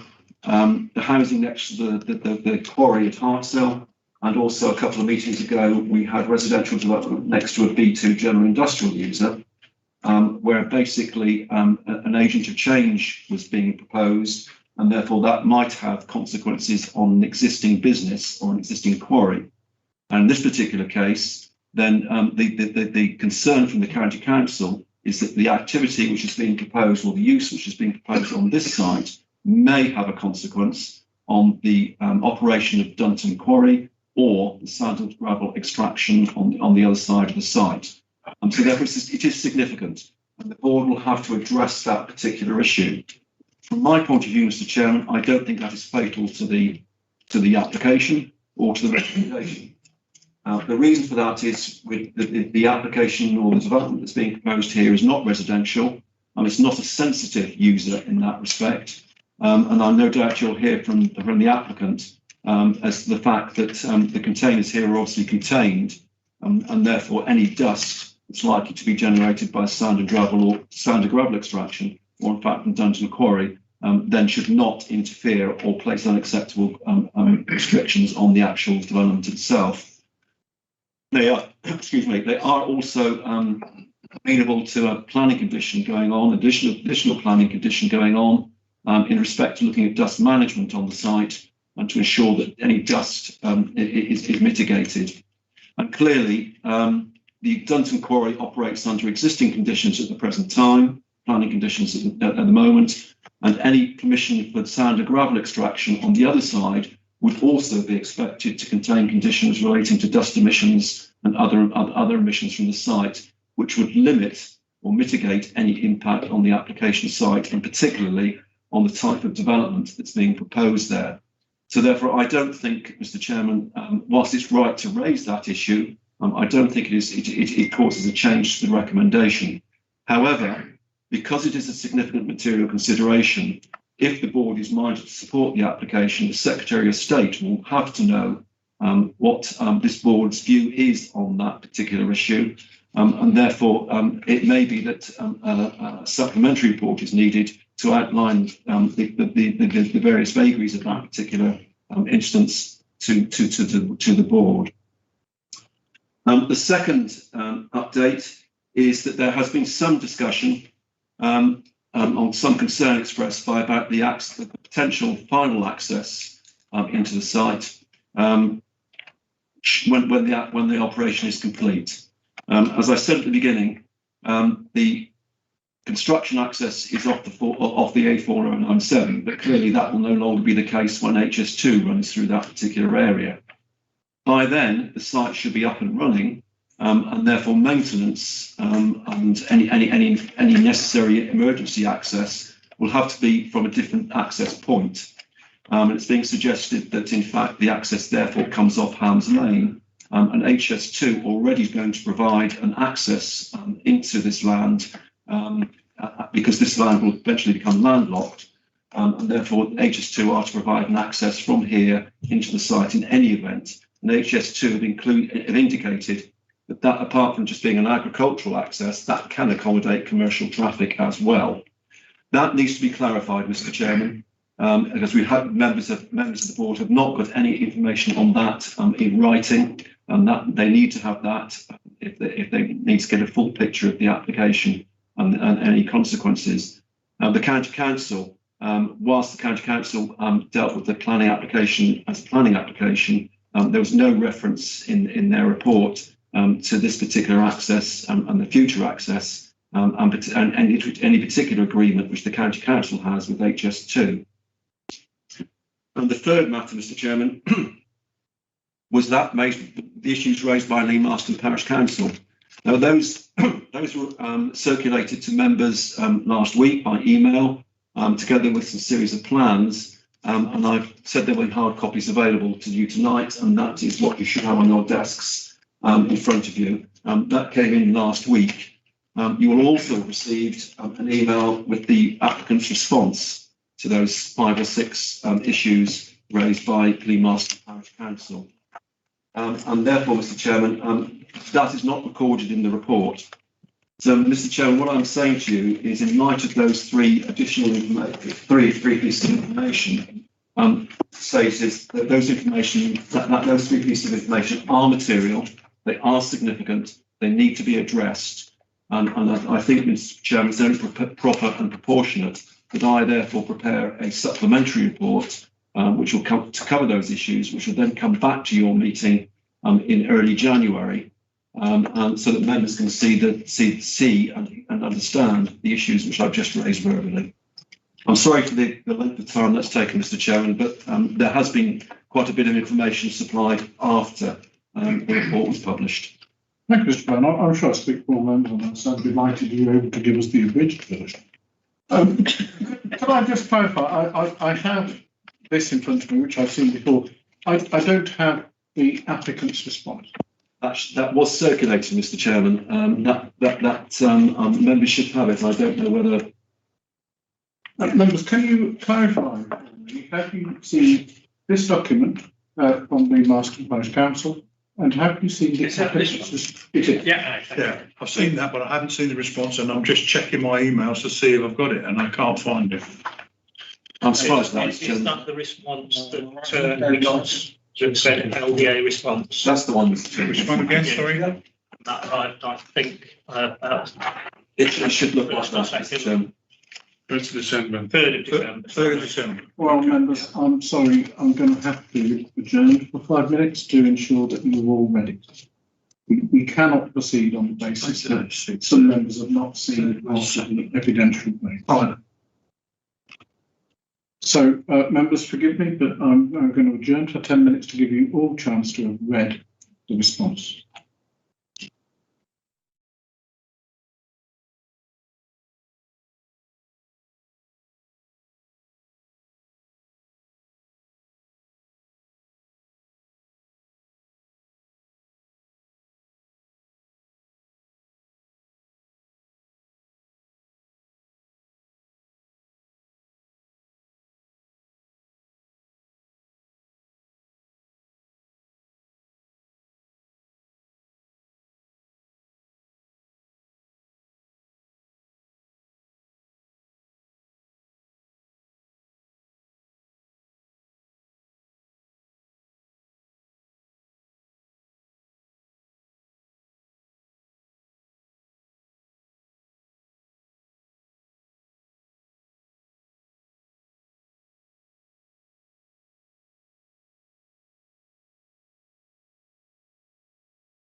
However, given Mr. Brown's comments on the 3 items we made earlier on, I think that the only safe way to proceed is to have deferment so that the information is properly circulated and to address the 3 items that he's brought to your attention.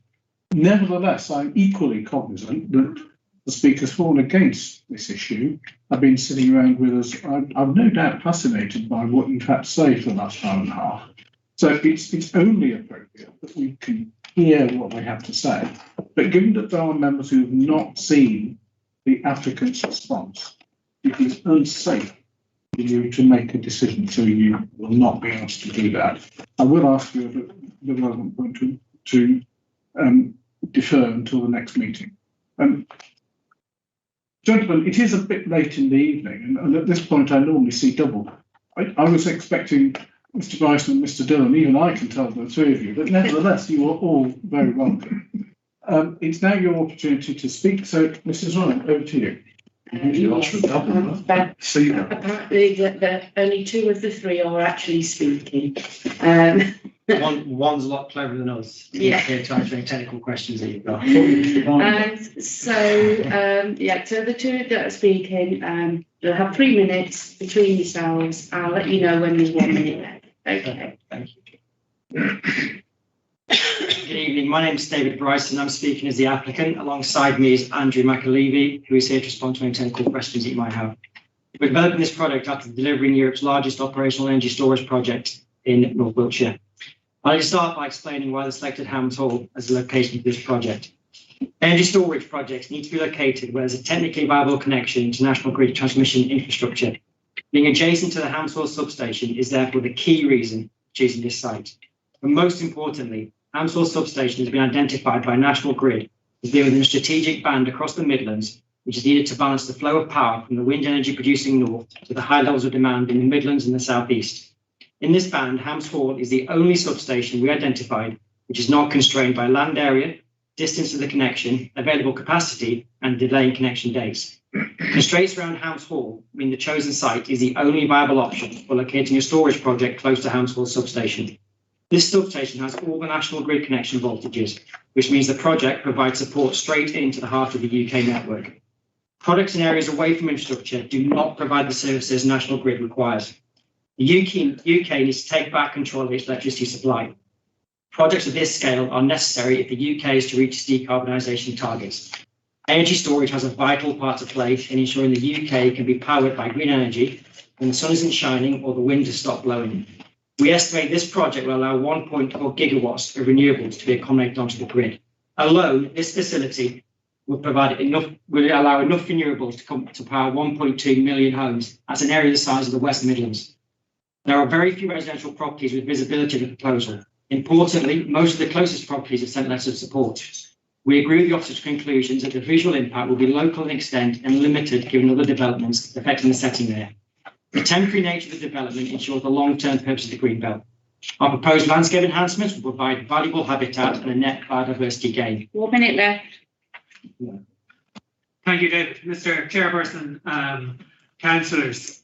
Mr. Chairperson, councillors. My name, for those of you who didn't meet me the other day, the site visit is Pat Dillon, and I now have less than a minute to tell you why I'm passionate about this project. So, from Sir David Attenborough to every senior scientist that we have in this country, to all of our political leaders, they've all told us that time is running out, that tomorrow is too late to deliver a world that we should be handing over to our grandchildren and to their children. And this particular project gives us a golden opportunity to strike a blow on climate change. This project will allow us to become 100% renewable on the grid. And also importantly, it will allow us to have some energy independence so that we're not relying on some foreign country to power our cars or to turn on our kettle. Now, I know that you guys have a decision to make and I know you have to balance things, but I think that this is too big an opportunity for us to pass up. Thank you very much. Thank you, gentlemen. Members, do you have any questions? Councillor Hayden? I've heard what you said about the importance of the project and of the general location. Can you tell me a little bit more about why you chose this very specific? In terms of the field? Yeah. So if you look across the band that National Grid sort of put out and said, this is where we sort of need the support. You then look at the power station or the substations that have got the right kind of transmission voltages. And then you sort of look at the ones to go, well, where can you actually connect into? And where can you connect into now, not in 2042 or 2035? So then we identified Hamsaw. That was a substation. It's got all the voltages, it's got capacity. We can get into it in the next couple of years and we can connect. So where can we put the site? Then we looked at all the planning constraints. We knew it was in the green belt. We couldn't, that wasn't our choice. That just happens to be where that substation is. So then we look at the constraints around it. What planning reasons, other than the green belt, can you not put the site there? So then you look on the western side, you've got HS2. So that wipes out the west, basically. And then to the east of our site, you've got safeguarding for minerals. So we didn't want to go there because that's safeguarding for minerals that might get used in the future or whatever. To the south of our site, just directly south, is National Grid land, which has been taken over by HS2. So again, we couldn't go onto that land. And that ultimately leaves the closest, other than the other side of the railway line, which has other connection issues, kind of underneath the railway line, across bridges, and then into the substation. That field is sort of left there as a beacon of light, as the only place adjacent to that substation you can do something where you're not going to affect an existing sort of planning designation. That's why we chose that field. Forgive me, but I think the question, I don't know, Councillor, I'm trying to interpret what you were saying, what I heard. When we consider applications in the Greenbelt, we look for very special circumstances. One of those special circumstances is an illustration that you've looked at other sites and discounted them for whatever reason. So I think really what Councillor April was trying to get at is what other site did you consider and why did you discount them? What I meant to say, Chair. Not specifically the fields around, but countrywide. It's interpreted. Yeah, that was going back to my first sort of point. There's in that band in the Midlands, I think, and I'd have to go back and look at the data and we can provide it. It's not a problem. You may know how many substations there were. There may like 3 or 4. There's a pretty small number of substations in the area that National Grid is identified as an area of constraint. Essentially, is going to be a surplus of wind energy in the north. An increasing challenge for National Grid to get that energy south. There needs stability and support and flexibility in the Midland area to support the Midlands and the southeast. In that band there's a pretty small number of substations. We think it's a handful or less, all are in the green belt, most of which either don't have capacity or don't have capacity available anytime soon. So, we really did look at a wide number of substations, and this was the one that we thought was viable and had a viable piece of land close to it. Okay. So that basically we're talking about area B17 on your map. Yeah, that's right. Yeah. So, Mr. Brown, do you have the information you need in that context in terms of the, if you like, the nationwide search as to why? It wasn't a nationwide search because it wasn't nationwide. They identified a band and said this is where we need support. I think we're talking about the same thing, just using different words. So, if you like, the search for other sites and as to why this is this. Yes, Mr. Chairman, you'll see that as this Councillor Jones is referred to, the appendices in the report. Page 128 for anybody that's interested. Pardon? It's page 128 on the papers. It is there in the report if you wish to see it. Given that you've had an explanation this evening, and if this matter is deferred, then it might be useful if the applicant can provide me with a summary of what's just been said, so as I can include that in a future report. Thank you, Mr. Brown. I mean, I certainly remember that chart because it confused me the first time I saw it, not the second one. But if we could have that summary, that would be helpful. Councillor Humphries? I've got a bit of confusion there. I didn't do electrical engineering because it was too difficult for me. I've just become a mechanical engineer, but I will ask the question anyway. You said you did a nationwide search, but then in one part of this area, you said about the Midlands. Did I misunderstand? We didn't do nationwide search. National Grid came out and said they had a band in the north, which is Scotland, and they had a band on the Midlands, and they said these are 2 areas we need stability support. And Andrew can elaborate on what that actually means. This is, again, with the surplus of excess energy in the north, National Grid is struggling to get all that south. When it's very, very windy, there's not enough capacity on their network to bring all that electricity south. So they've identified two areas. They need stability and very fast responding flexible power units such as batteries to supply services in these areas. One of which is Scotland, as David said, the other one was in the Midlands area. And there was a small number of substations which are suitable. This substation happens to be what they call an NITS substation, which means it's connected, it's got 4 interconnectors to other parts, parts of the grid, which means it's much better at supplying critical services to a broader area. So this is the best substation to supply these services, and the only substation that we found that had a viable land and viable connection in that area. Sorry, that makes sense? Yeah. So, Chair, you've got no shortage of generation, but you need to put it in a place. That's why you need to put it in battery. There's too much generation in Scotland. Yeah, and the use is down south. Can you send it all that? They try and send it, but they've got to balance it. The problem is when the wind suddenly starts blowing, National Grid are left saying, "Oh, we just lost 100 megawatts off the grid. We've got to find it from somewhere." They can't go to a coal power station or turn it on, over there, because it just, by the time it happens, it's too late. They've got to maintain that frequency, otherwise the lights start to go out. And so this is an area where they can control power coming down and then disperse it, take it off the grid if it's too much, put it back on if there's not enough. So can I just ask another question? But I went at the West Midlands Combined Authority. I saw some presentation about there was and Hams Hall at one stage had a dedicated area safeguarded that E.ON owned, and they sold it so that they could take a few quid if you like from selling it. So that was a safeguarded power generation site. You didn't need power generation, but you need power in the area. So effectively, this is a power generation site for the West Midlands. So why didn't we put a power generation site? 10 years ago, I guess climate change wasn't as much of an issue as it is now. Yeah. Maybe. You always throw the hand grenade in, don't you, called climate change? Yeah. So isn't there? We can't get around. I understand that, but so the powers are there. It's just a question of getting in the right places. That's what we need to do.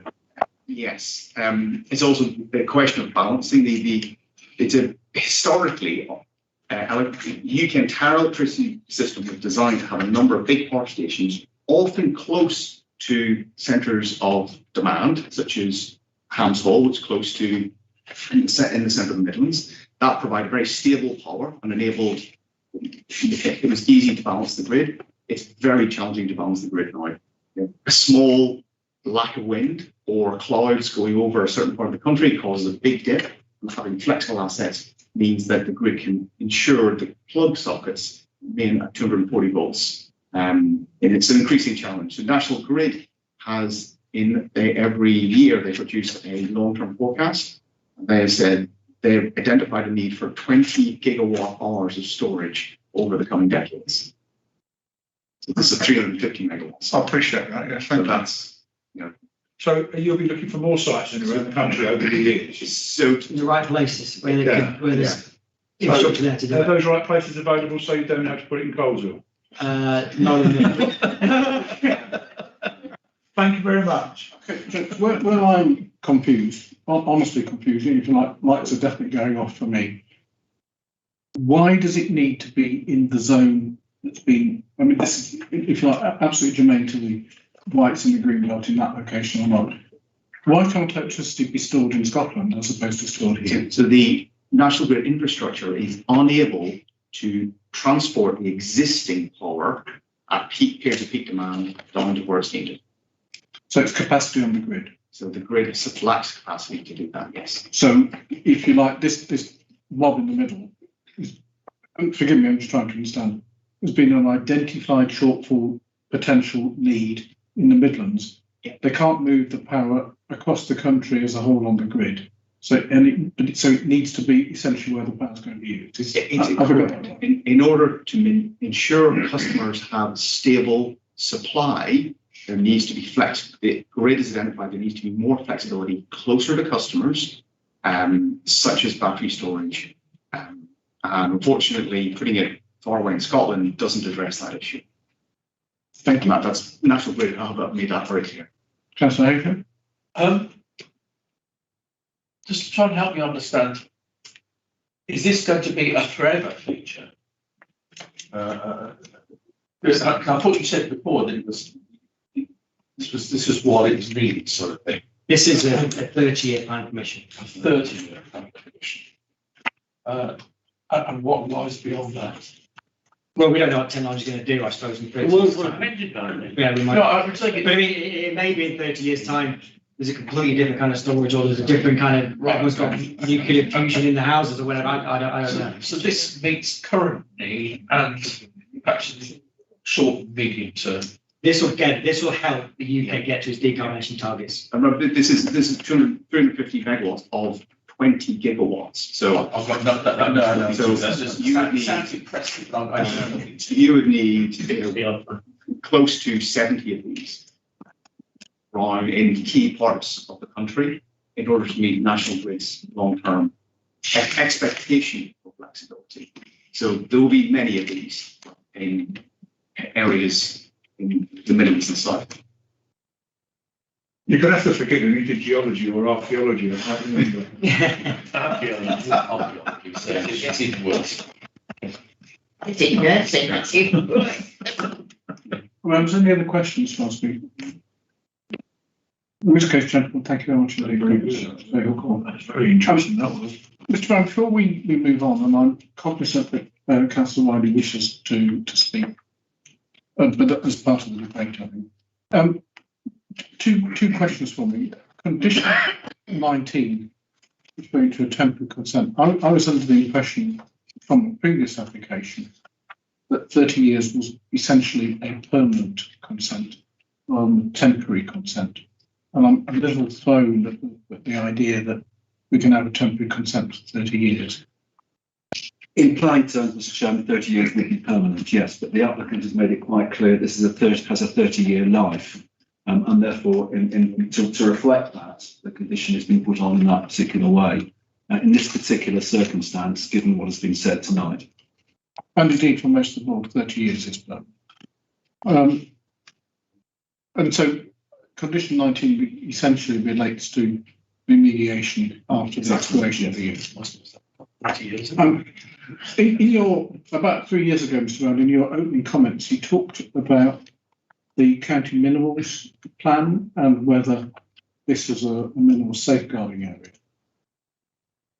I don't think the mineral safeguarding area is a question of opinion, it's a question of fact.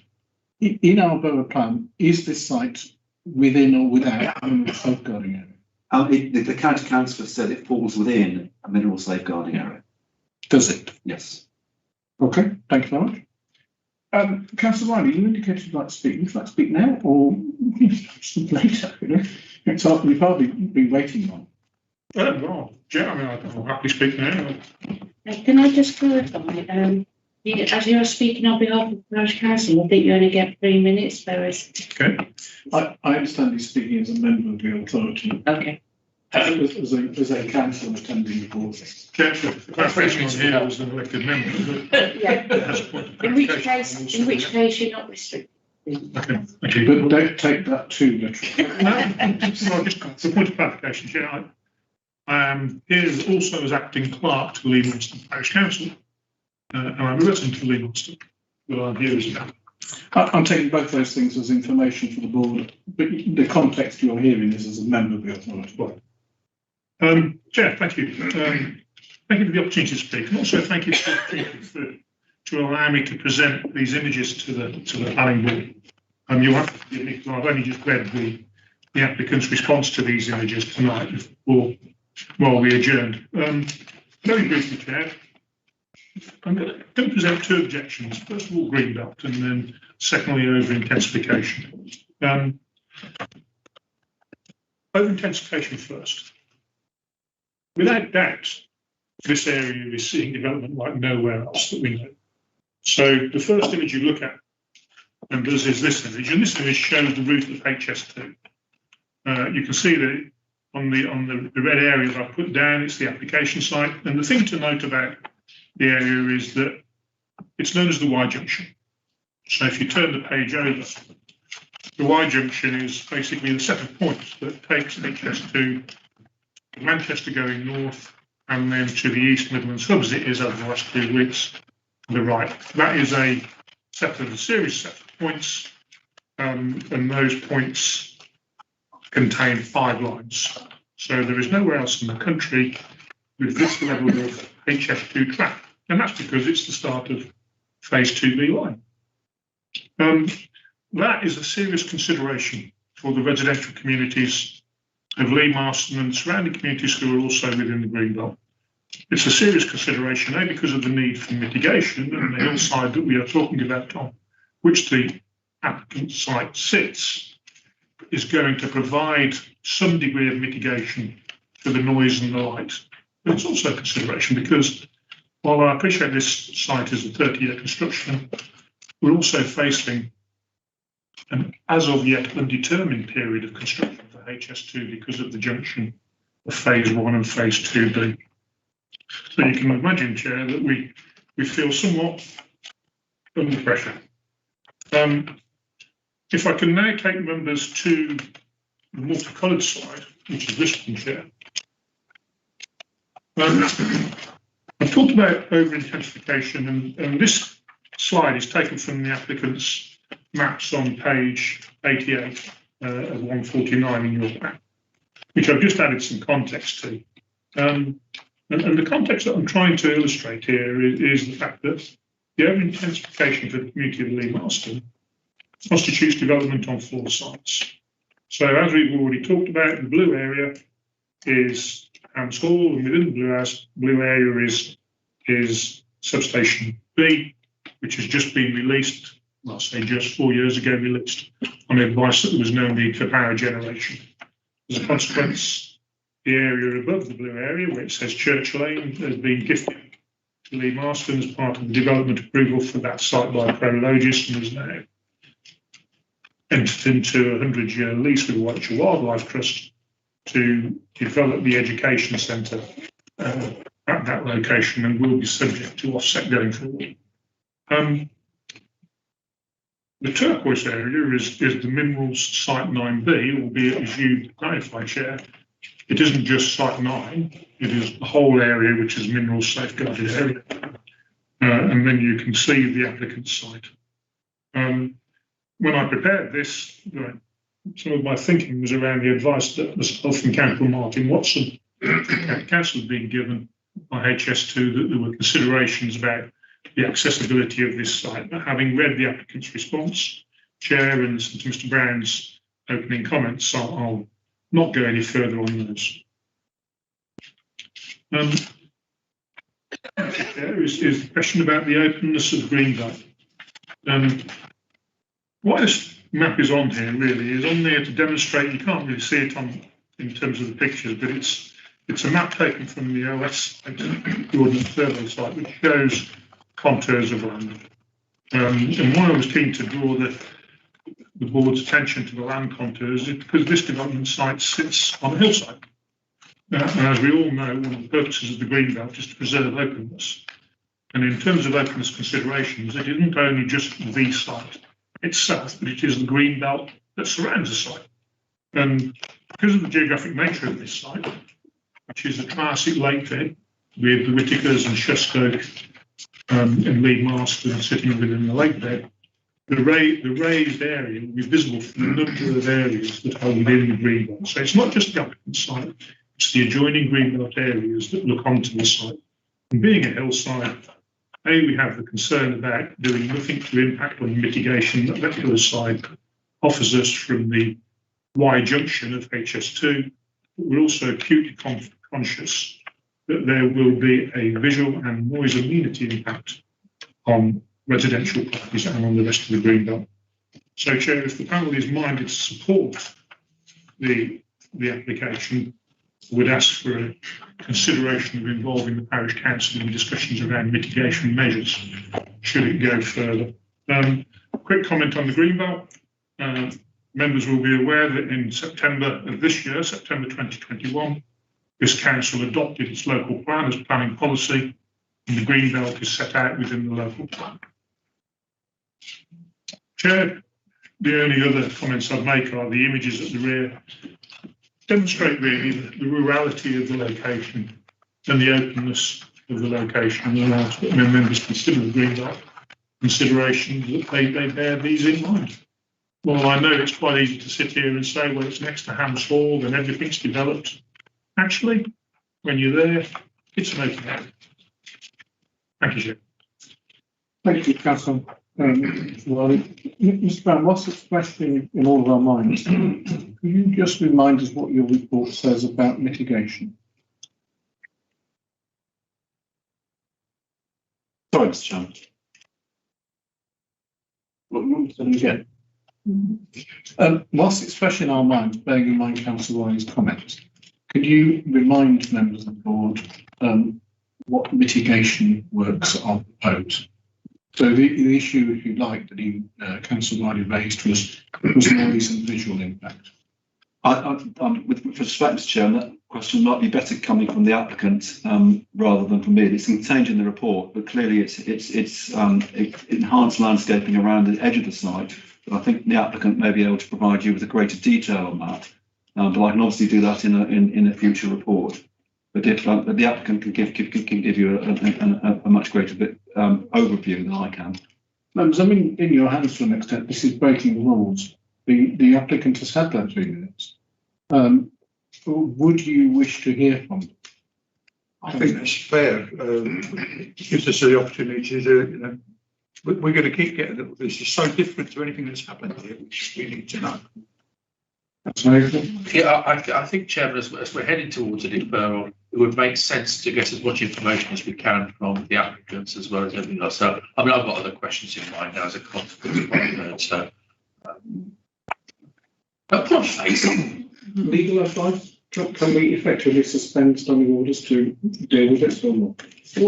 You can put me for suspending orders. Chairman, you can do whatever you like. You can do what you want. Okay, look, members, as I've received your counsel, we will go back into the applicant session. And the 3 minutes as councillors are effectively responding to a question. I was going to say, as it's a question, I think you'll be fine.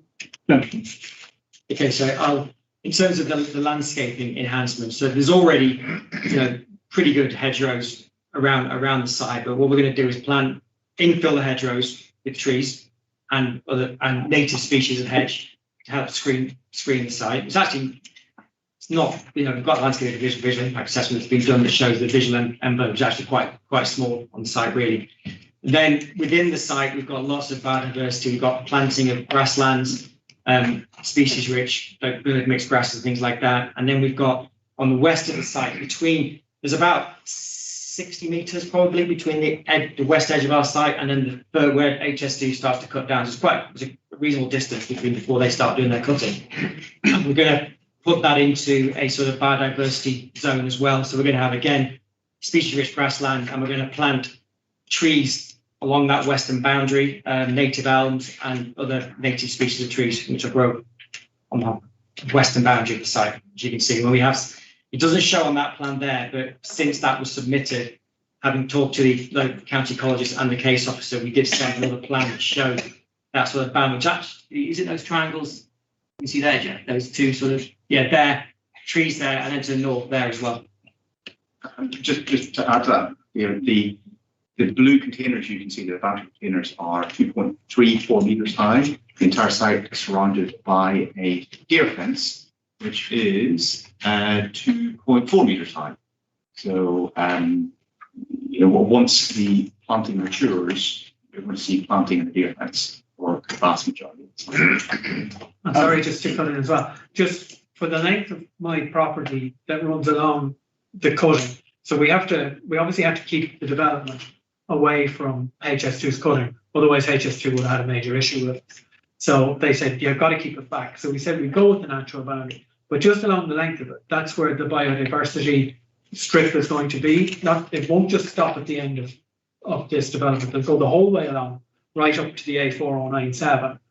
That's going to be, as I say, it's going to be elm trees, it's going to be planting, it's going to be all the rest of it. And that should, as a slight benefit, it should actually offer more protection to the village from HS2 than than it would be without. If I understand what you said, we're talking about the two. Can you show us on your product, Mr. Brown? So obviously HS2 sort of runs. Yeah, you've done with that. Okay.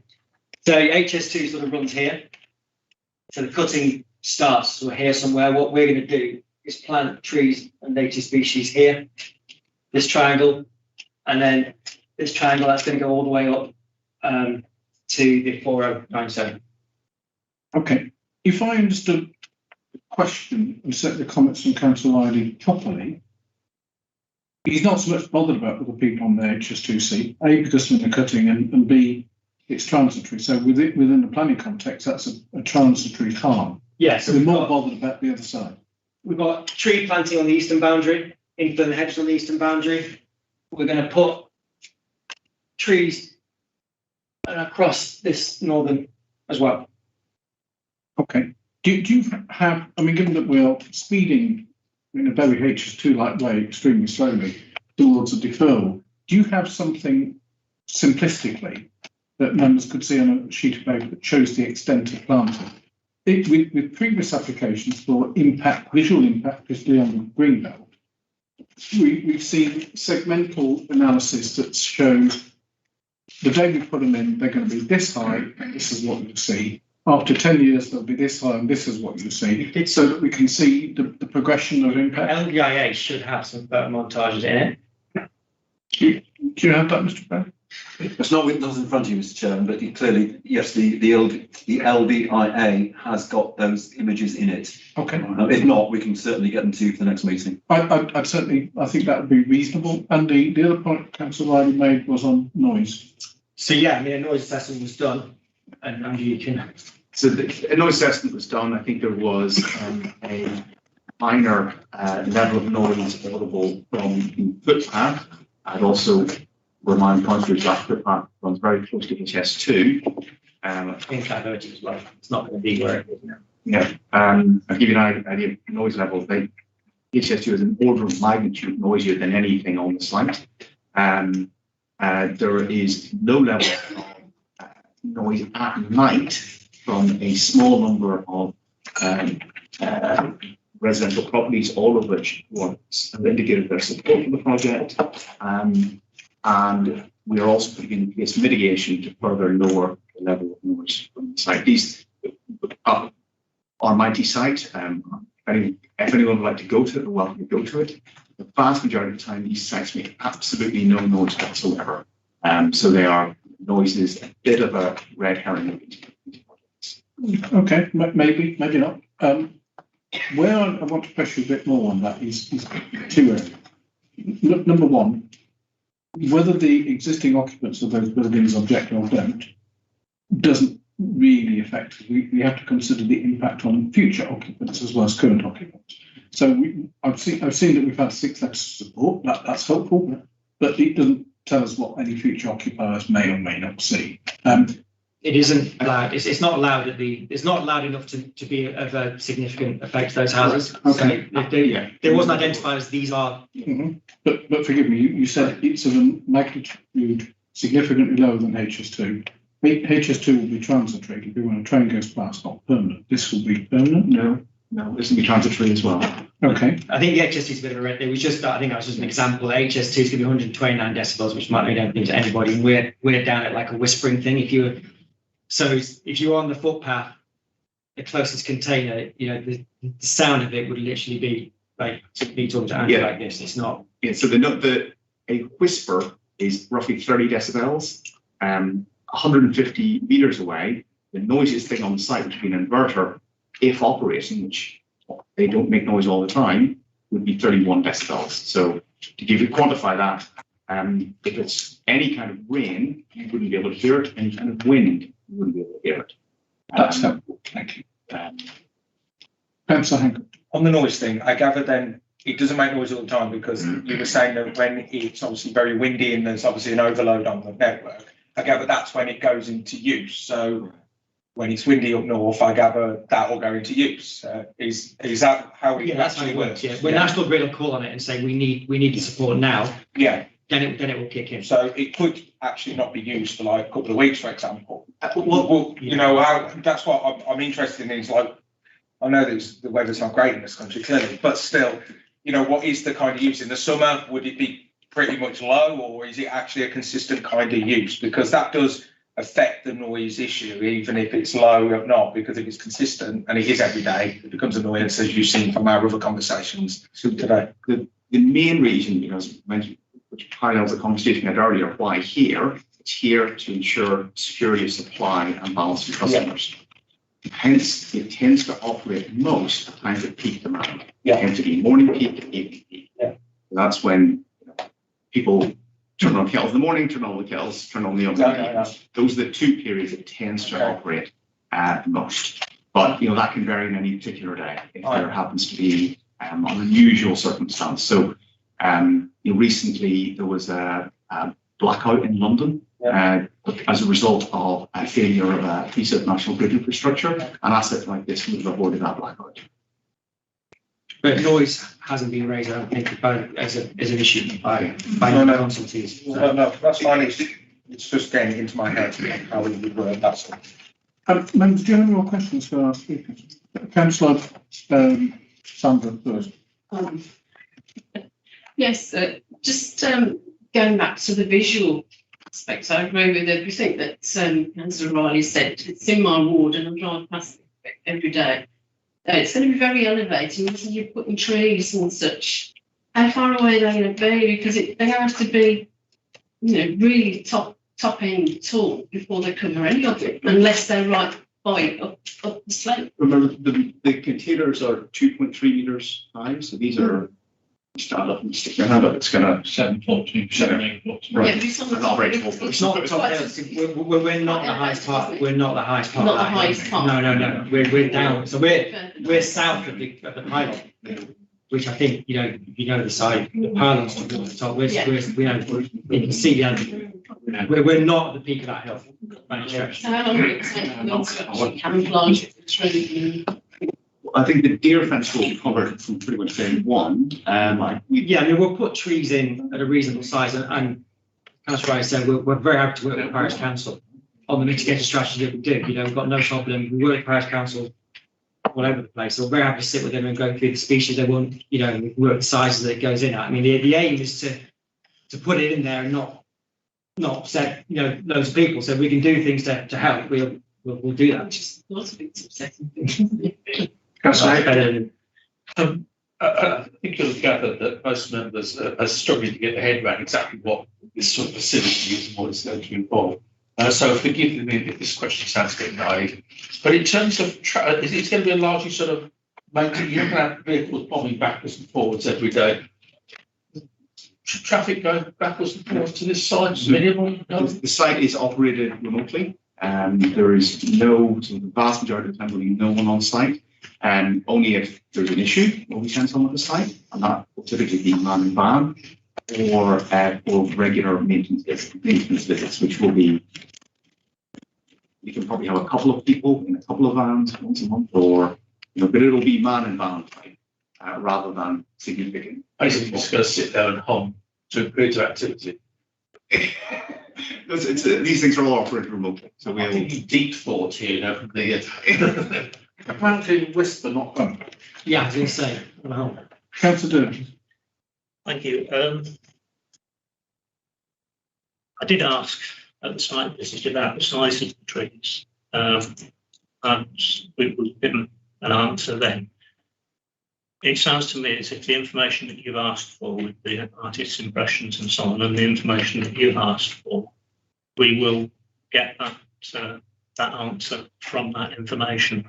We'd just like to make the point that I think it is really important that the downhill side of the site is properly screened, and that we need to look at the mix of what goes in there. As I understand it, it's going to be 5 to 10 years before any of these trees mature. But when they do, we need to ensure that there is growth below the canopies of those trees. And I think that it's important that when we get that information, that is taken into consideration so that we can ensure proper screening on it, because it's not going to happen immediately. I think there was a question in there somewhere. Would you like to answer? With the hedges around there, the tree, there are some pretty mature hedges and trees already there. We're infilling, and then we will put more trees. But I agree with you, there's no point having canopy of trees up there and then nothing at the bottom. But there is a pretty extensive pattern, and better than me. There's pretty extensive hedges around there already, isn't it? Yeah, it's the downhill side that I'm particularly interested in at the moment, because most of the talk was around the uphill side. And actually, if you're building this on a hill, even though it doesn't reach the top of the hill, you've got to have a different set of planting on the downhill end. Otherwise, you are still going to see it from a distance, because it's not just from the locality that we've got to consider this. If you stand on that hillside and look across, you can see an awful long way. We need to maintain some sort of screening to minimise that effect as well. Any other questions for our speakers? In spirit of equity and openness, now I'm not going to listen to what you say. I've got to go back to Councillor Riley now, because I've given the speakers extra time. I need to. Was there anything else you'd wish to say on this, Councillor Riley? Yeah, it's just to make some observations about trees. So we all know that trees don't provide year-round visual mitigation, and we certainly know that trees don't provide audible mitigation.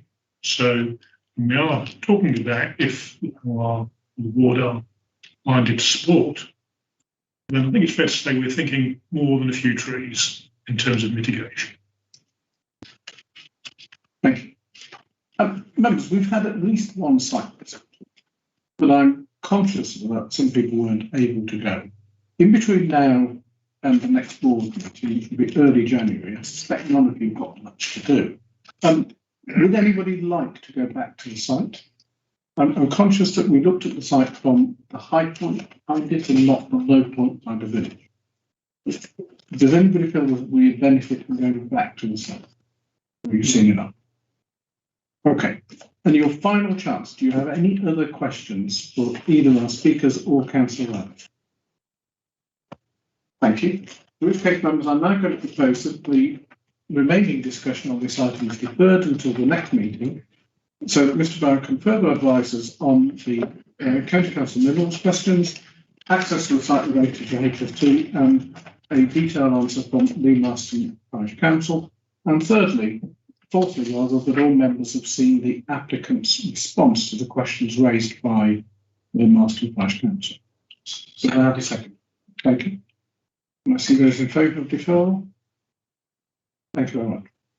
Gentlemen, I'm sorry you to an extent have had a wasted journey, but I think it was very useful to hear what you had to say. You are perfectly at liberty to put yourselves through the purgatory of coming back next time, in which case I assure you will bring your application to the first item on the agenda, so you aren't going to waste any time waiting for us. Barking dogs got longer than they did. It's a good debate. Sorry to be a pedant, but you got wrong. Not the barking dogs, the barking cats that took it apart. Thank you very much for your time. Wait a second.